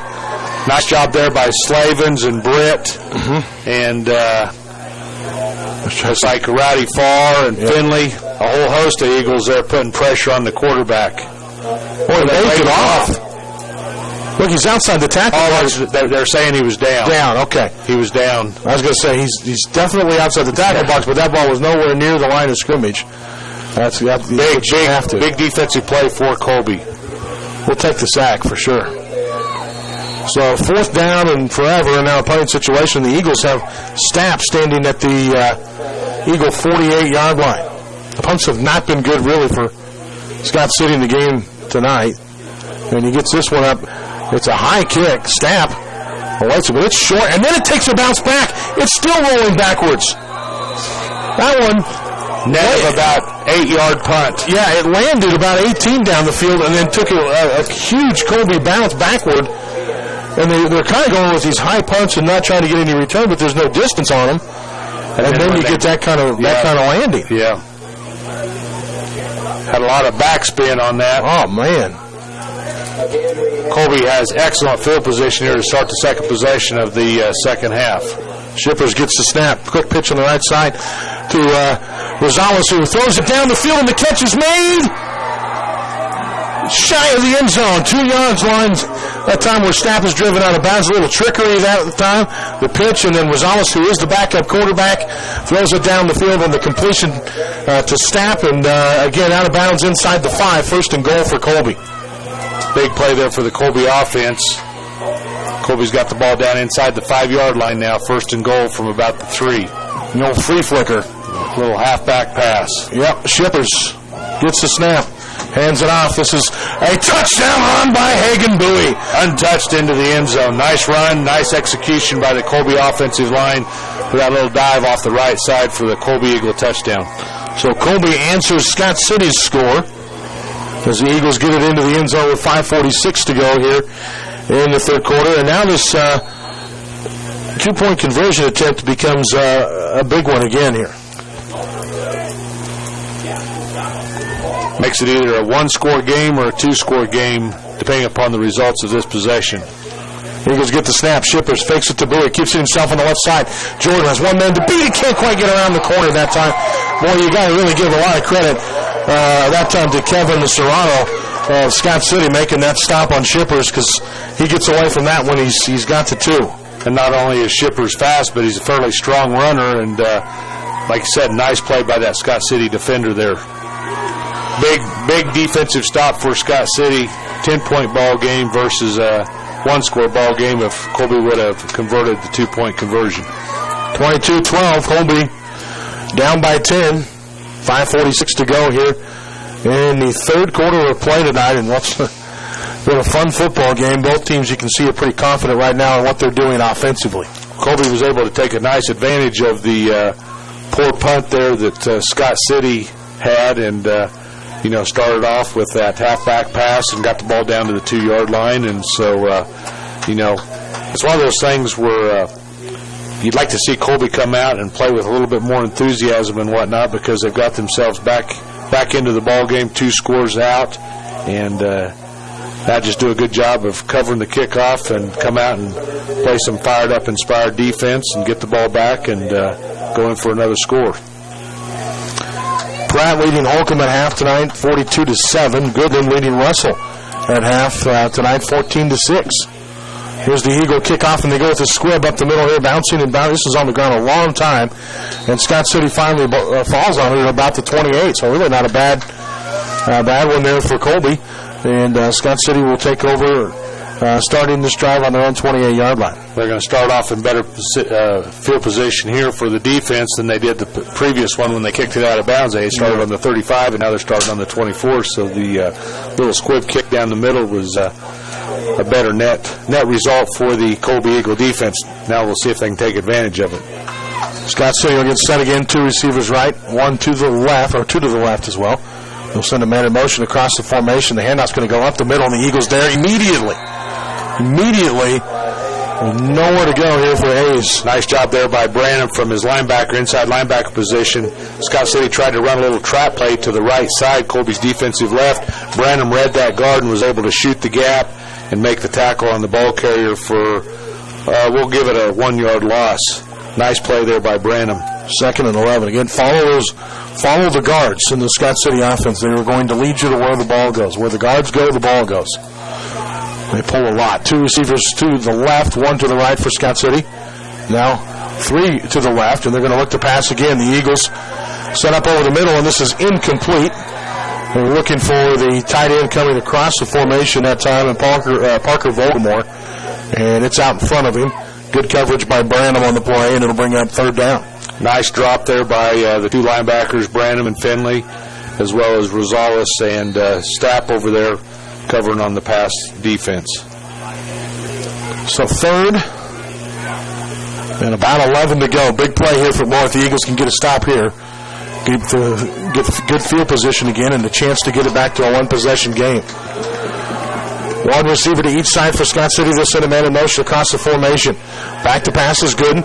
Colby putting a little pressure on Gooden. Going to take off running again, and Colby's not going to get him in time. Big hit on the end by Metcalf. Coming up from his corner position. But once again, Scott City quarterback able to get outside of containment there on their right side. Colby's defensive left side, that defensive end, and outside linebacker got sucked inside, and the Scott City quarterback was able to roll to his right and get outside and picked up enough for the Beaver first down. And it's tough because you're wanting to get a sack. So you're wanting to get him, you're wanting to nail him, but at the same time you can't when you're putting pressure on the outside edge, you got to come from the outside in instead of the inside out. Scott City set to go on 1st and 10 now. 2 receivers left, 1 to the right, and the quarterback slips in the backfield. Good job by Colby, but not initially a good job. They got a hold of him right away, but they didn't finish the tackle, and he gets 5 yards. Yeah, Rowdy Farr had him about 4 yards deep in the backfield and just couldn't quite come down with him. Quarterback was able to wiggle away and they missed him twice. Missed him twice in there. Farr missed him, and then he got loose and got hit again right about the line of scrimmage, and then was able to lunge forward for another 4 yards. Well, those are the opportunity. You get him in the backfield, you got to finish him. 2nd and 6. Scott City set again, man in motion from right to left. Handoff's going to go up the middle, and this time Colby all over the play as they stop Wyatt Hayes for a short gain, and it'll bring up another 3rd down for Scott City in about 4. Looks like Branham, Slavens, Shippers even up there on the dive from his free safety position. Slavens in there also. Slavens a little slow getting up on that play. You can tell he's not at 100% right now. Did have that big sack earlier in the ball game. 3rd down, big play again for the Eagles. Scott City will send 1 man to the right, and then they'll go with 3 backs in the backfield. Fake the handoff. Quick pass on the outside, and the catch is made by Hunter Yeager for a gain of about 9 and a 1st down for the Beavers in Colby territory. Run out of bounds there by the corner Metcalf for the Eagles. Coverage wasn't bad on that one at all. No, just a nice route, nice pass. Nice completion for Scott City. Metcalf was there to run him out of bounds from his left cornerback position. Yeah, just a good pass on the play and a very good catch on the other end. 1 receiver left for Scott City. 2 backs split behind Gooden, who's under center. Turns and pitches quickly on the left side, and a nice hole opens up here for Wyatt Hayes, and he's going to get about 7 or 8 yards. Once again, Scott City did a nice job of kicking out the containment on the end, and also kicked out the support or the force from the outside. Looked like Shippers was coming up from his safety position. He was able to kick out on him and got about 8 yards on the play, running towards the Colby Eagles sideline. 2 minutes, 43 seconds to go in the 3rd quarter of play. It's 22-12. Scott City on top. 2 receivers left for Scott City. 1 back in the backfield. Gooden going to hand it off on the right side. This one turned up the middle and brought down short of the 1st down. And the play was Wyatt Hayes, but it'll be 3rd and less than a yard. Nice job there from Branham, getting penetration across the line of scrimmage from his linebacker position to trip up Hayes. So 3rd down, less than a yard to go. Scott City to the line of scrimmage. The football just inside the Eagle 35-yard line. 2 backs behind Gooden, who's changing something up here at the line of scrimmage, or making a read. Now gets under center, and we have a penalty flag down. Delay of game. No, false start. Got a procedure penalty against Scott City, and Coach, not sure what that's all about. Coach is questioning the white hat. Yeah. Find out exactly what that was about. Looks like Colby's kind of changing things up on the defensive side. Looks like they're playing Shippers at the outside linebacker position and Stapp, or maybe even Metcalf at the free safety position. Yeah, might use Metcalf's speed there and put Shippers, Stapp, and Branham at linebacker to close downhill quickly. Now Shippers back in at safety. 3rd down and 6 to go after the penalty. Scott City with a quick pitch on the left side. Colby trying to get Hayes, and they don't get him in time. Once again, Colby had Branham there, and looked like, not sure who that was that came up and got a hit on the Scott City running back, but wasn't able to bring him down. And he was just not able to get that stop on the initial contact, and Hayes runs hard. He's a tough kid. One of the better running backs in the state. Scott City back to the line of scrimmage. 1st and 10 to go. Handoff right side. Colby stuffs it at the line of scrimmage. Not much on the carry. This time it was Brandon Winderlin. Good nice job there by making the initial hit. Kyler Britt along with Kyle Finley. Britt playing the defensive tackle this series for Colby. Finley inside linebacker.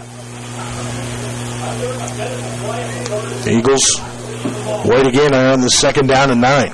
This will be a great time for the Eagle defense to hold Scott City here and get possession back. 2 receivers right, motion across the formation for Scott City. And they want that quick slant, which they're able to hit. That's tough to defend. Catch is pulled in on the play, I believe, by Voldemort. It's going to ran that slant underneath Rosales and was able to make the completion, and Rosales came up and made the tackle, but not until Scott City picked up another 1st down. Looks like they're spotting it just outside the 20-yard line. And again, that's a very tough play to defend, and it was Farrow that actually made the catch. This time they'll go double tight, and back to the old double wing formation here. Handoff's going to go up the middle. Hayes on the carry. Tripped up in the backfield. Gets forward for a couple of yards. Got tripped up there by Finley and brought him down by Branham and Baskell for Colby. 2nd and 8. And that brings us to the end of quarter number 3. It is 22-12. Scott City up by 10. 4th quarter coming up after this word from our sponsors. You're listening to the Eagles on Radio and Colby Football at 100.3 The Ride.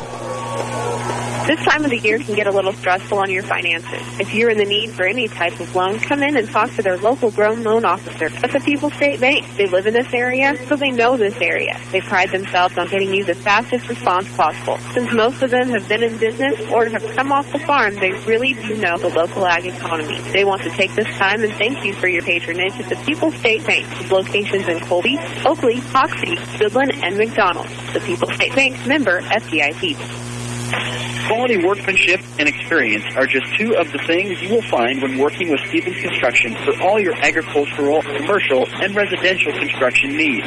They are your local Butler and Lester dealer and are ready to assist you in choosing the steel or wood frame building you have been looking for.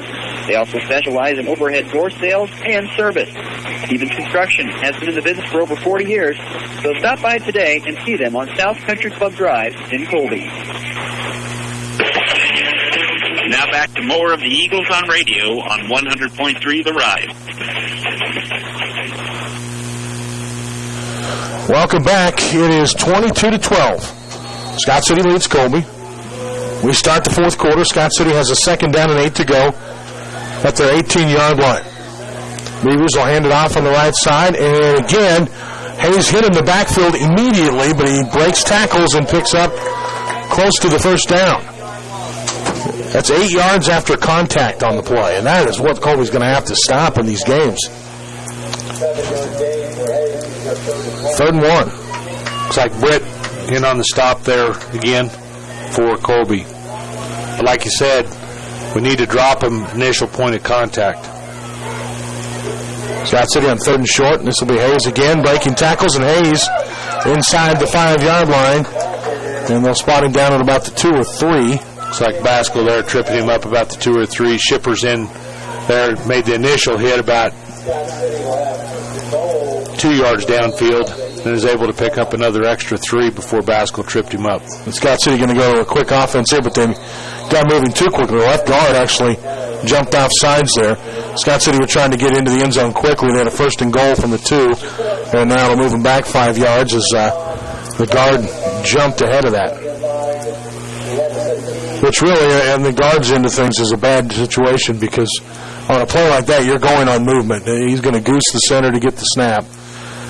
Your offensive lineman, you're just staying at home until you see the snap. So you just got to be a little bit more patient. Clock should be running. They're trying to wind it, but it's what's happening. Official's going to throw his arm out. There we go. Back to the old double wing formation for Scott City. Here's a snap. Penalty flags again. Another procedure against the Beavers. That'll cost them 5 more. Scott City fans upset. And Colby going, who may be here? Let's see if we can. We'll take a break and then another break. Yeah. Now let's take advantage of the break. Scott City had first and goal from the 2. It's now first and goal from the 12. Let's get another one. And that's one thing. Colby really hasn't had a whole lot of penalties, and up until this last series here, Scott City's played pretty penalty-free football as well.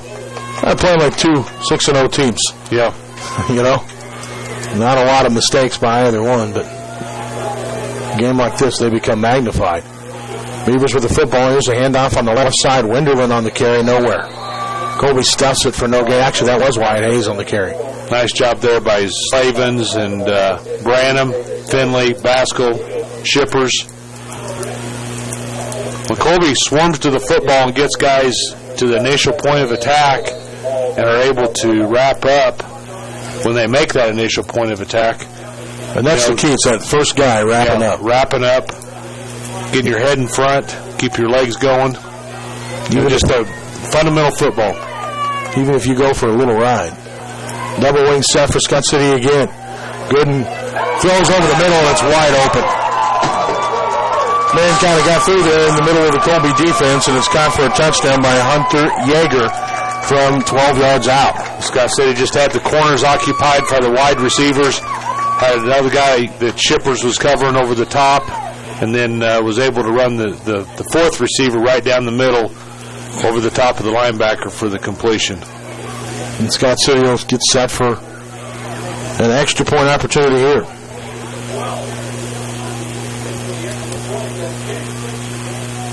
Snap is high. They bobble it, and it's blocked by Colby. So good play by the Eagles there, getting the block on the Scott City mistake. Yep. And that's what you're looking for. You got to take advantage of these. And it's 28-12. What that does is still keeps this a 2-possession game. It does.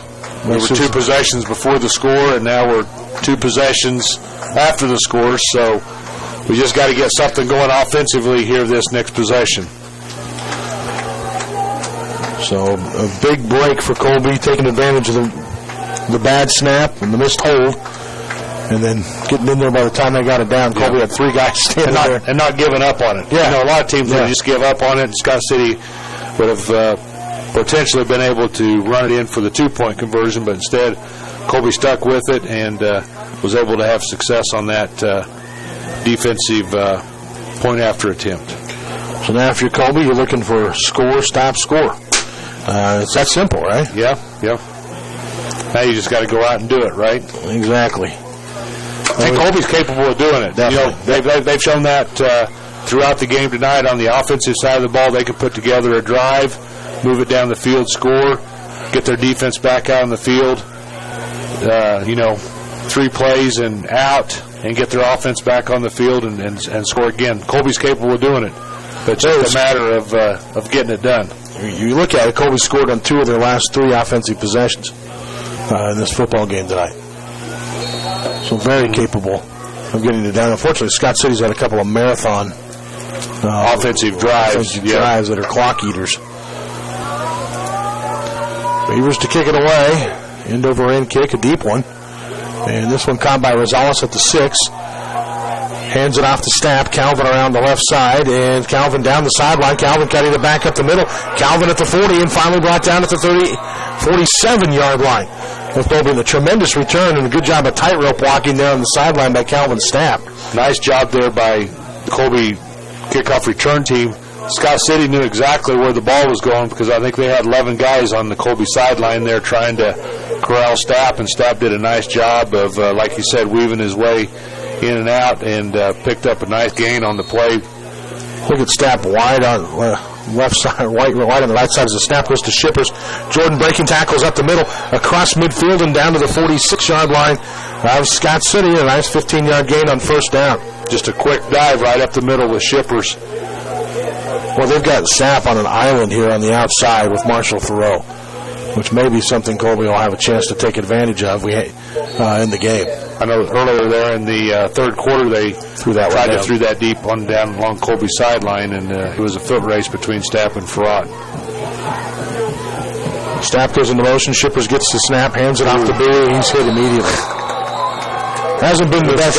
The Scott City Welcome Committee showed up there at Bowie about 1 yard behind the line of scrimmage. Yeah, they weren't handing out gift bags either. They hit him hard at the line. I tell you, Hagan, a tough kid. He's run the ball so well up the middle this year, but this is one of those games where Scott City's saying that's we're going to take that away today. And I think Hagan was running kind of upright there and realized that maybe that's probably not the best way to run when you're in the middle.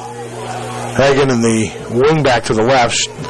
Stapp goes in motion. It's got a read option play there, and Shippers quickly makes the decision to keep it himself, tucks it upfield, and picks up about 3 yards on the play. It'll bring up 3rd down and 7 now for Colby. Looked like Stapp was the potential pitch back on that play, but like you said, Shippers was able to read that and turned it upfield on the left side of the Colby offensive line and was able to pick up about 4 yards on the play. Pretty good job defensively by Scott City, too. They had a man out on Stapp that stayed at home, took the pitch away, and then Shippers was taken down after a minimal gain. Jordan gets a snap here, rolls, turns, throws, and completes it on the left side, a little screen pass. Well set up, and this is going to be out of bounds, a yard short of the first down. It's like Stapp stepped out about a yard short, but was able to get across the 45-yard line. Yeah, he down actually across the 40, even down to the 37. So it's going to bring up 4th and about a yard. You got to go for it if you're Colby here. You're in Scott City territory. You have 8:13 to go. You're down 2 scores in the game.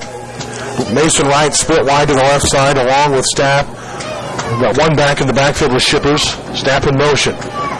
Hand off to Bowie is a fake. Shippers following behind Hagan and getting forward, but is it enough?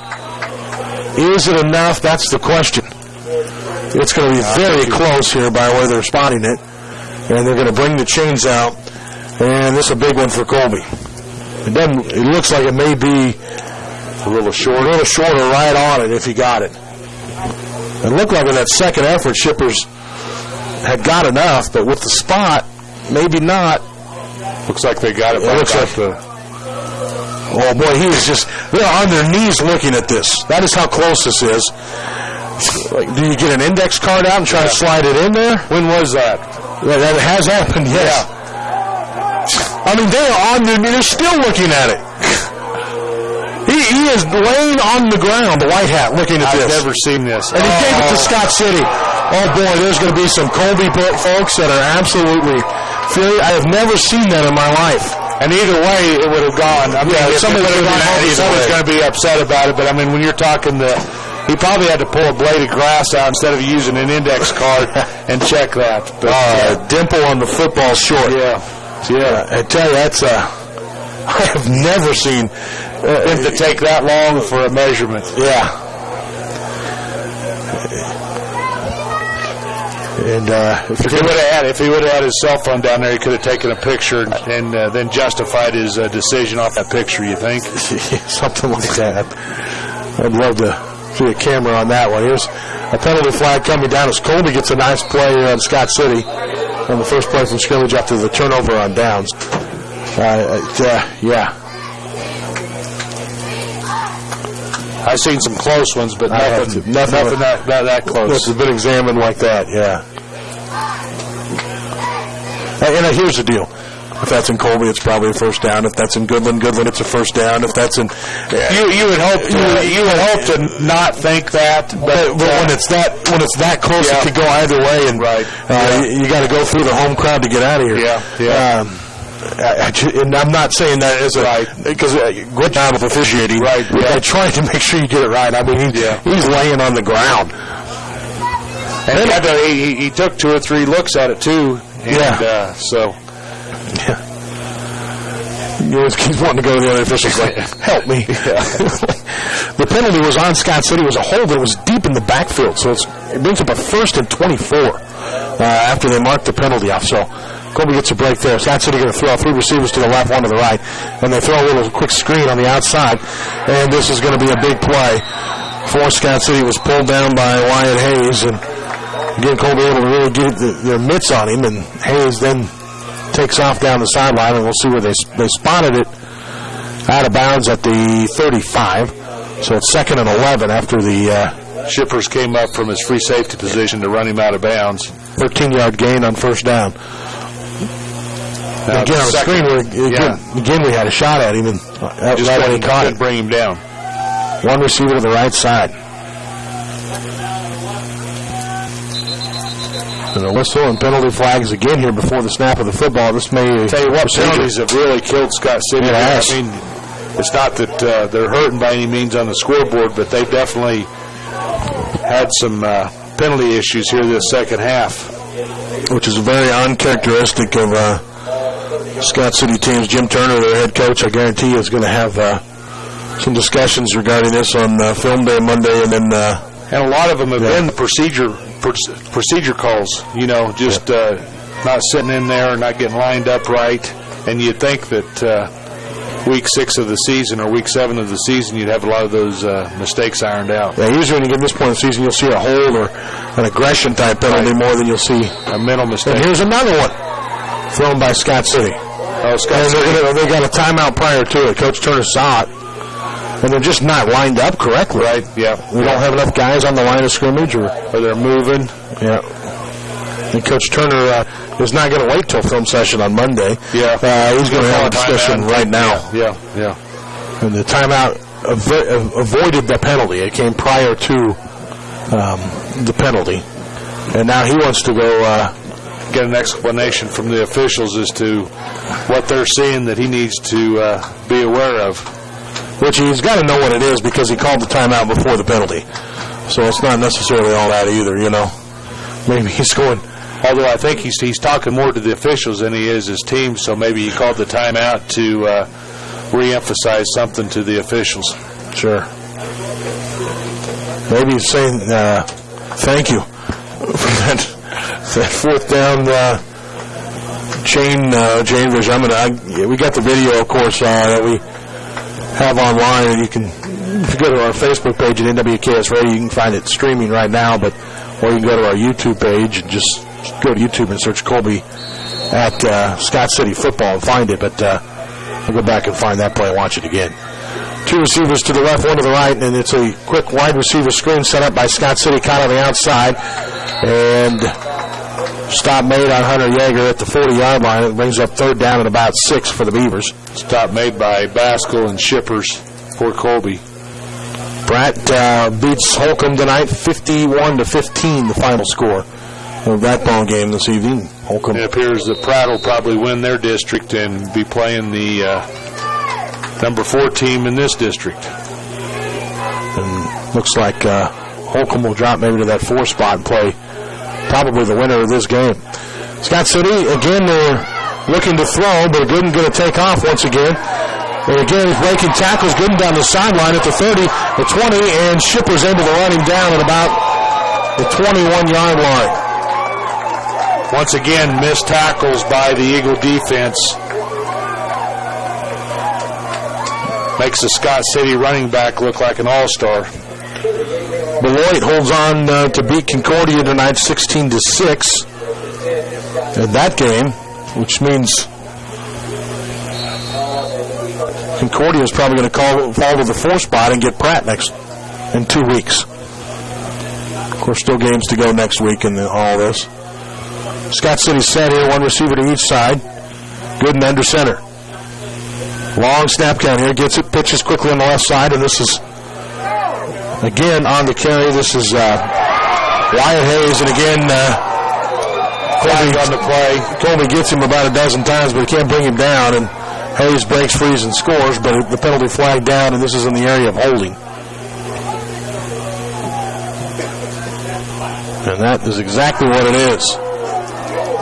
And this happened, the holding penalty did happen upfield, about 5 or 6 yards, so it's going to bring up a 1st and 14, not a 1st and 20, because it is from the spot of the infraction. Yeah, interesting to see how many yards and penalties Scott City's had this ball game. Way more than we're used to seeing. And at inopportune times. The only bad thing about this is it's making the drive go longer. Run time off the clock. More and more time off the clock, yeah. Colby needs to stop him here. First and about 15 for Scott City. The handoff to Hayes again, and he has been their go-to workhorse in this ball game, and he is earning the yardage tonight as he gets another nice gain on the right side, about 4 yards. It'll bring up 2nd and 11. Looks like Finley and Metcalf leading the stop there for Colby. Hayes came into the ball game on the season with 96 carries for 924 yards and 18 touchdowns on the year. That's almost 10 yards a carry coming into the game. I'd say he's pushing that 1,000-yard mark here tonight. I'd say he's probably over it by now, but he's not at that 10 yards a carry this evening, but he is earning it. Here's a bobbled snap again, and Scott City able to get on it this time. Gooden falling forward on it. That's the second time he's bobbled the snap tonight. So 3rd down and still 12 yards to go for Scott City. And again, Colby needing to make a stop here.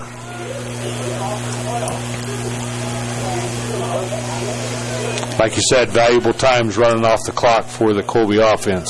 2 receivers to each side. Scott City will get the snap. Gooden back to pass. Colby kind of contains him this time. The ball thrown up. It's a jump ball, and Scott City gets it.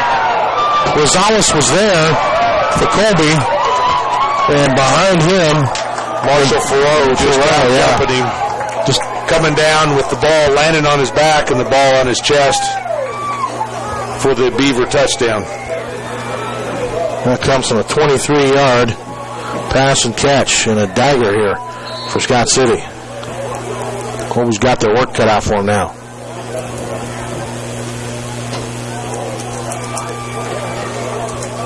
Eagles definitely had an opportunity there. Rosales was in great position. They did a great job on coverage. It was just a jump ball, and Gooden out-jumped him. The extra point is up. This one is good. And we got a flag on the play. It looks like roughing the holder, roughing the kicker on Colby. So we'll see that one here.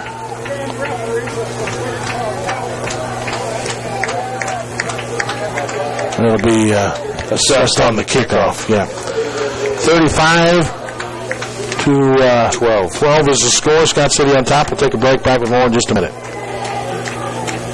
Are you looking for a bank that offers a variety of services? One that works with your busy schedule? Well, look no further. Farmers & Merchants Bank is the bank for you. Hi, this is Debbie with Farmers & Merchants Bank. We offer many products that fit all your financial needs. And with extended hours and 2 convenient locations, we can accommodate your business. You have one more break left.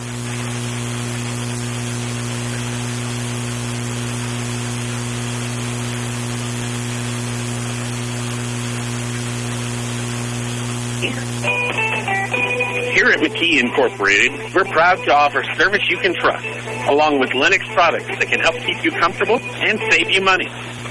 This fall, McKee Incorporated is offering up to $1,600 in rebates on brand new Lennox systems. So call us today at 785-462-3132. McKee Incorporated, proudly offering Lennox products. Just another way we make you feel better. Now back to more of the Eagles on radio on 100.3 The Ride. Welcome back, 35 to 12 the score now. Scott City getting a big score there, and then the penalty, and Scott City kicking off from the Colby 45, and that's definite touchback as it's caught deep into the end zone by Stapp. So, again, you can't return those in high school. Stapp almost acts like he could. Yeah, he wanted to. Yeah.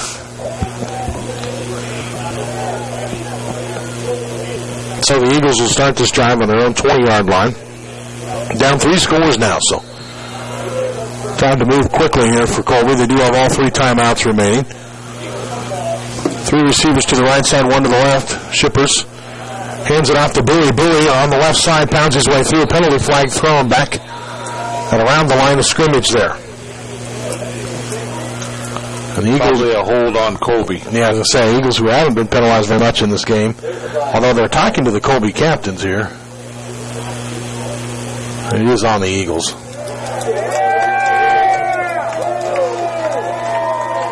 And man, that's a killer at this point in the game.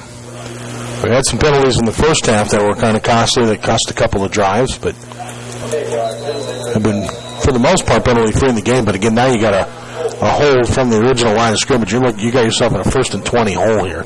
And Coach is going to take a timeout right now. He's going to have a quick word with the offense. Coach Reese McKinney and Coach Matt Sims both out there. And Coach McKinney talking to the official on the play in the white hat while Coach Sims in there with the offense. He is the offensive player. Coach Sims very unhappy, or Coach McKinney, I should say, very unhappy with something that's happened there. He's even giving a full demonstration to the official on what he saw and getting an explanation there. Of course, for Coach Reese McKinney, a former Scott City Beaver himself, played his high school football here, so he would love to be the one that comes in here and gets it done, but right now Colby's got their work cut out. Yeah. Colby's got their work cut out for them, and staring at a 1st and 20 right here, deep in their own territory. 90 yards to pay dirt. 1st and 20 here after the penalty. Two backs in the backfield with Shippers, one receiver to the left, a slot to the left as well. Handoff goes left side. This is Calvin Stapp, who had a really nice run here, gets back near the original line of scrimmage. And that's exactly what Colby needed there on 1st down. You don't need all 20 yards, but get it manageable here. 2nd and 12. Just a quick hitter dive off the left side, that Colby offensive line. 5:03 to go now, 4th quarter. Colby again down 35-12. Eagles with 3 receivers right and 2 to the left. Shippers in the backfield. Bowie in motion.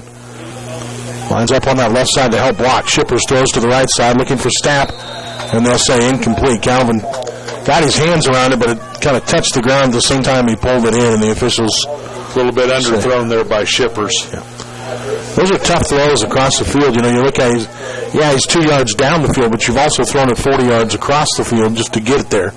Well, the benefit Shippers had on this particular play is he was rolling and throwing to his right, and it's a lot easier doing it that way than going to your left and trying to make that same throw to your left. We saw that earlier in the ball game. Shippers. So that again gets the snap, rolling to his left side, throwing deep down the field. This is a jump ball and incomplete, a penalty flag down. And it'll be interesting to see whether it's offensive or defensive pass interference. Because the Colby player trying to undercut underneath there to get on it. And he showed holding maybe. It may be pass interference on the offense.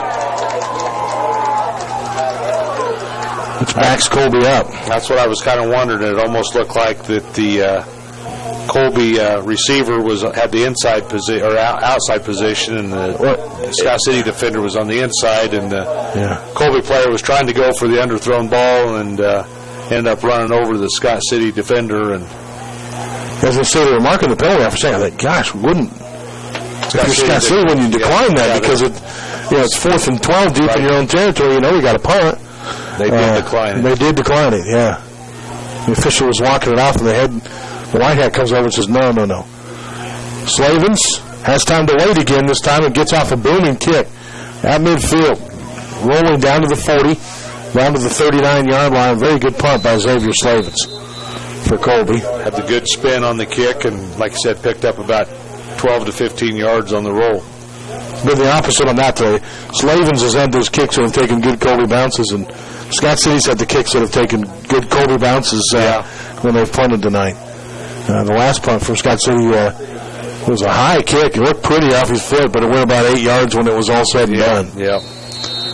Right now, though, the matter at hand is you got to get it stopped. You got to get it now. It's got to be 3 and out for Colby because time is winding down, and you're down 3 scores, 4:27 to go here in the ballgame, and this defense has been on the field a lot in the second half.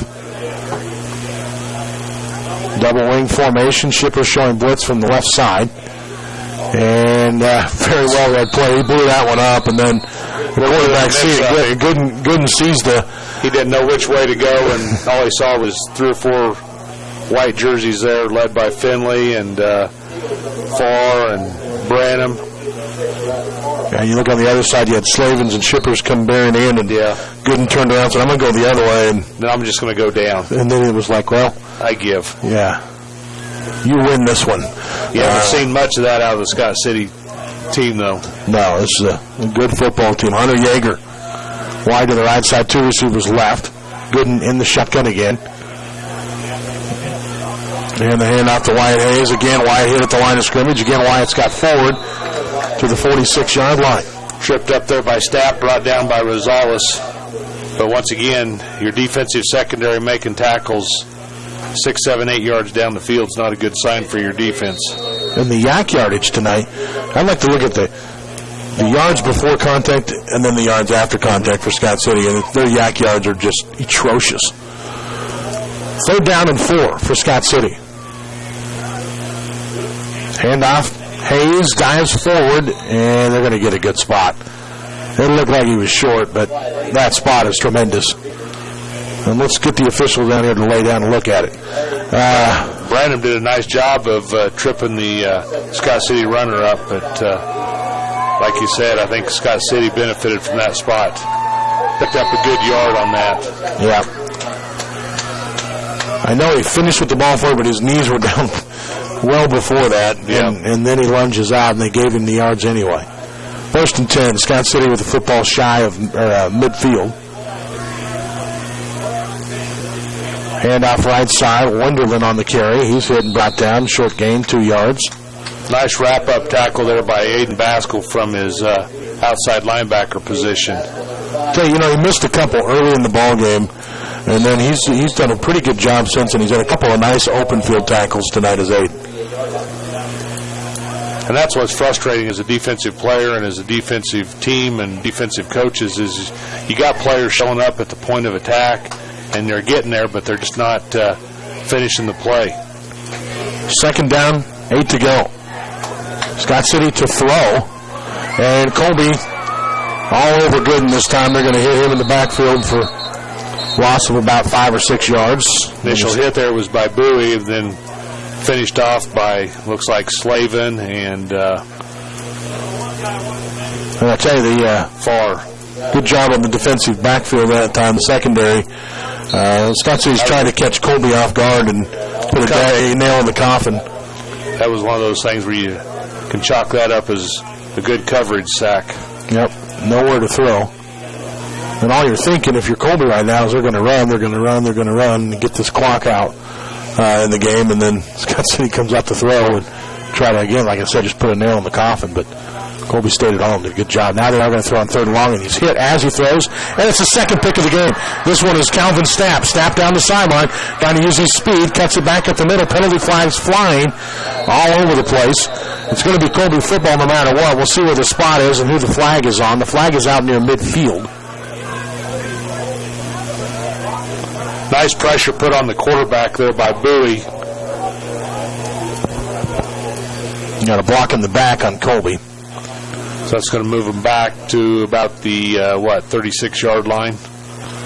Yeah, I tell you, I always hate this when they throw the flag, and that's where the spot is, and he's throwing it from 15 yards down the field.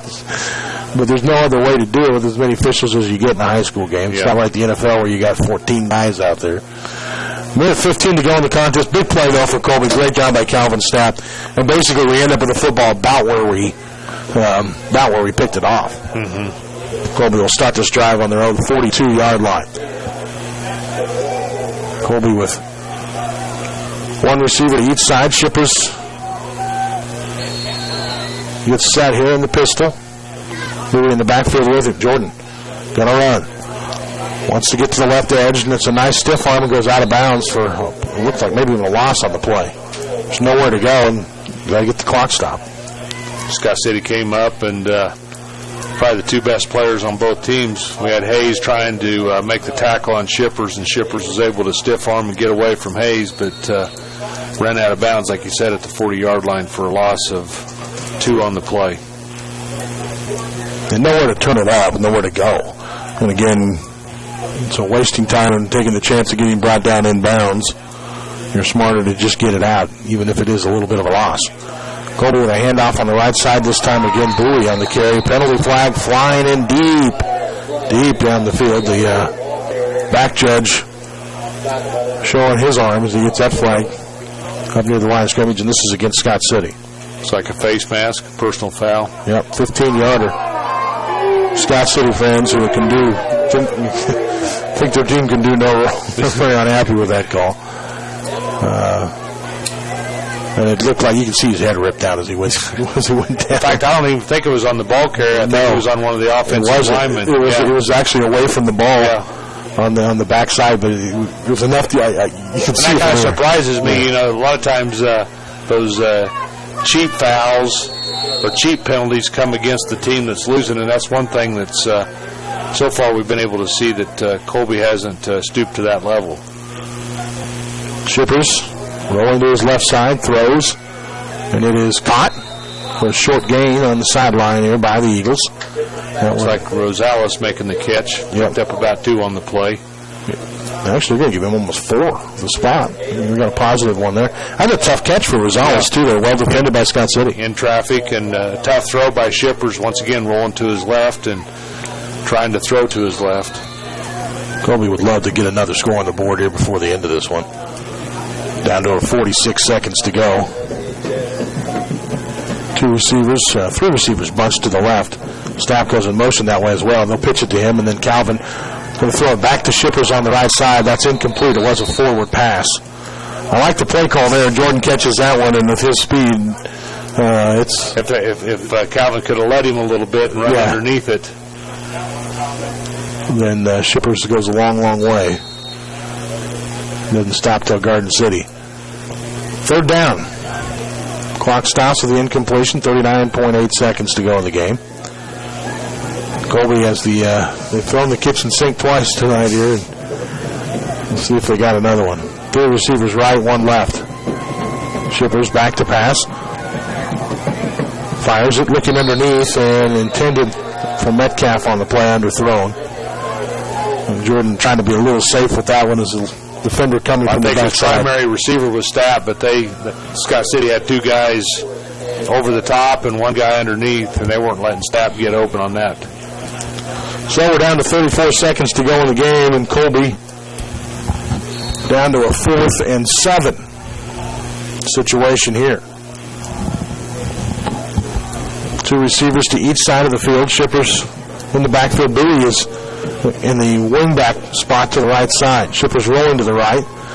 Throws across his body and makes a very, very tough and good throw to Calvin Stapp for a first down, the 30-yard line. Nice job there by Calvin, running about a 15-yard curl, curled up and was open and just kind of sat down there and worked his way back to the middle of the field until Jordan was able to pick him up, and Jordan threw a nice ball for the completion. Yeah, in traffic across his body.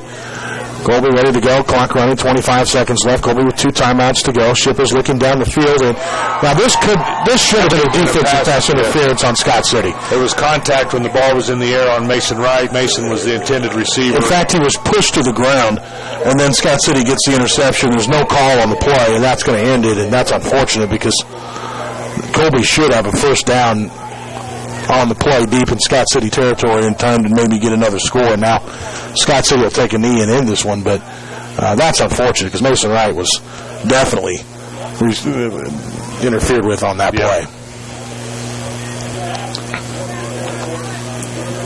So Scott City will get into their victory formation. They'll take a knee here.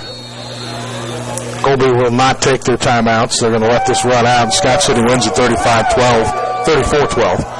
35-12, the final score here tonight in Scott City. Tough ball game for Colby tonight. Couple of, you get a turnover, you get a few things that hurt you in bad situations, and Scott City takes advantage of those and gets a win tonight. But the Eagles shouldn't be hanging their head at this one at all. This is a very, very good football game that Colby was in really all the way until that last score by Scott City.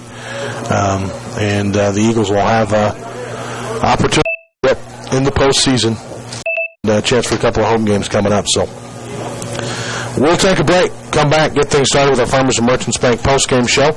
After this word from our sponsors, you're listening to the Eagles on Radio and Colby Football on 100.3 The Ride.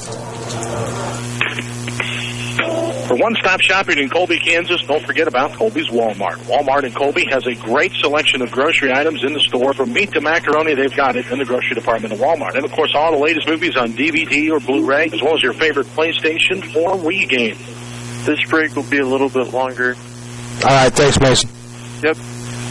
Proud to be part of the community and proud to support local high school student athletes. For all your one-stop shopping at Walmart in Colby.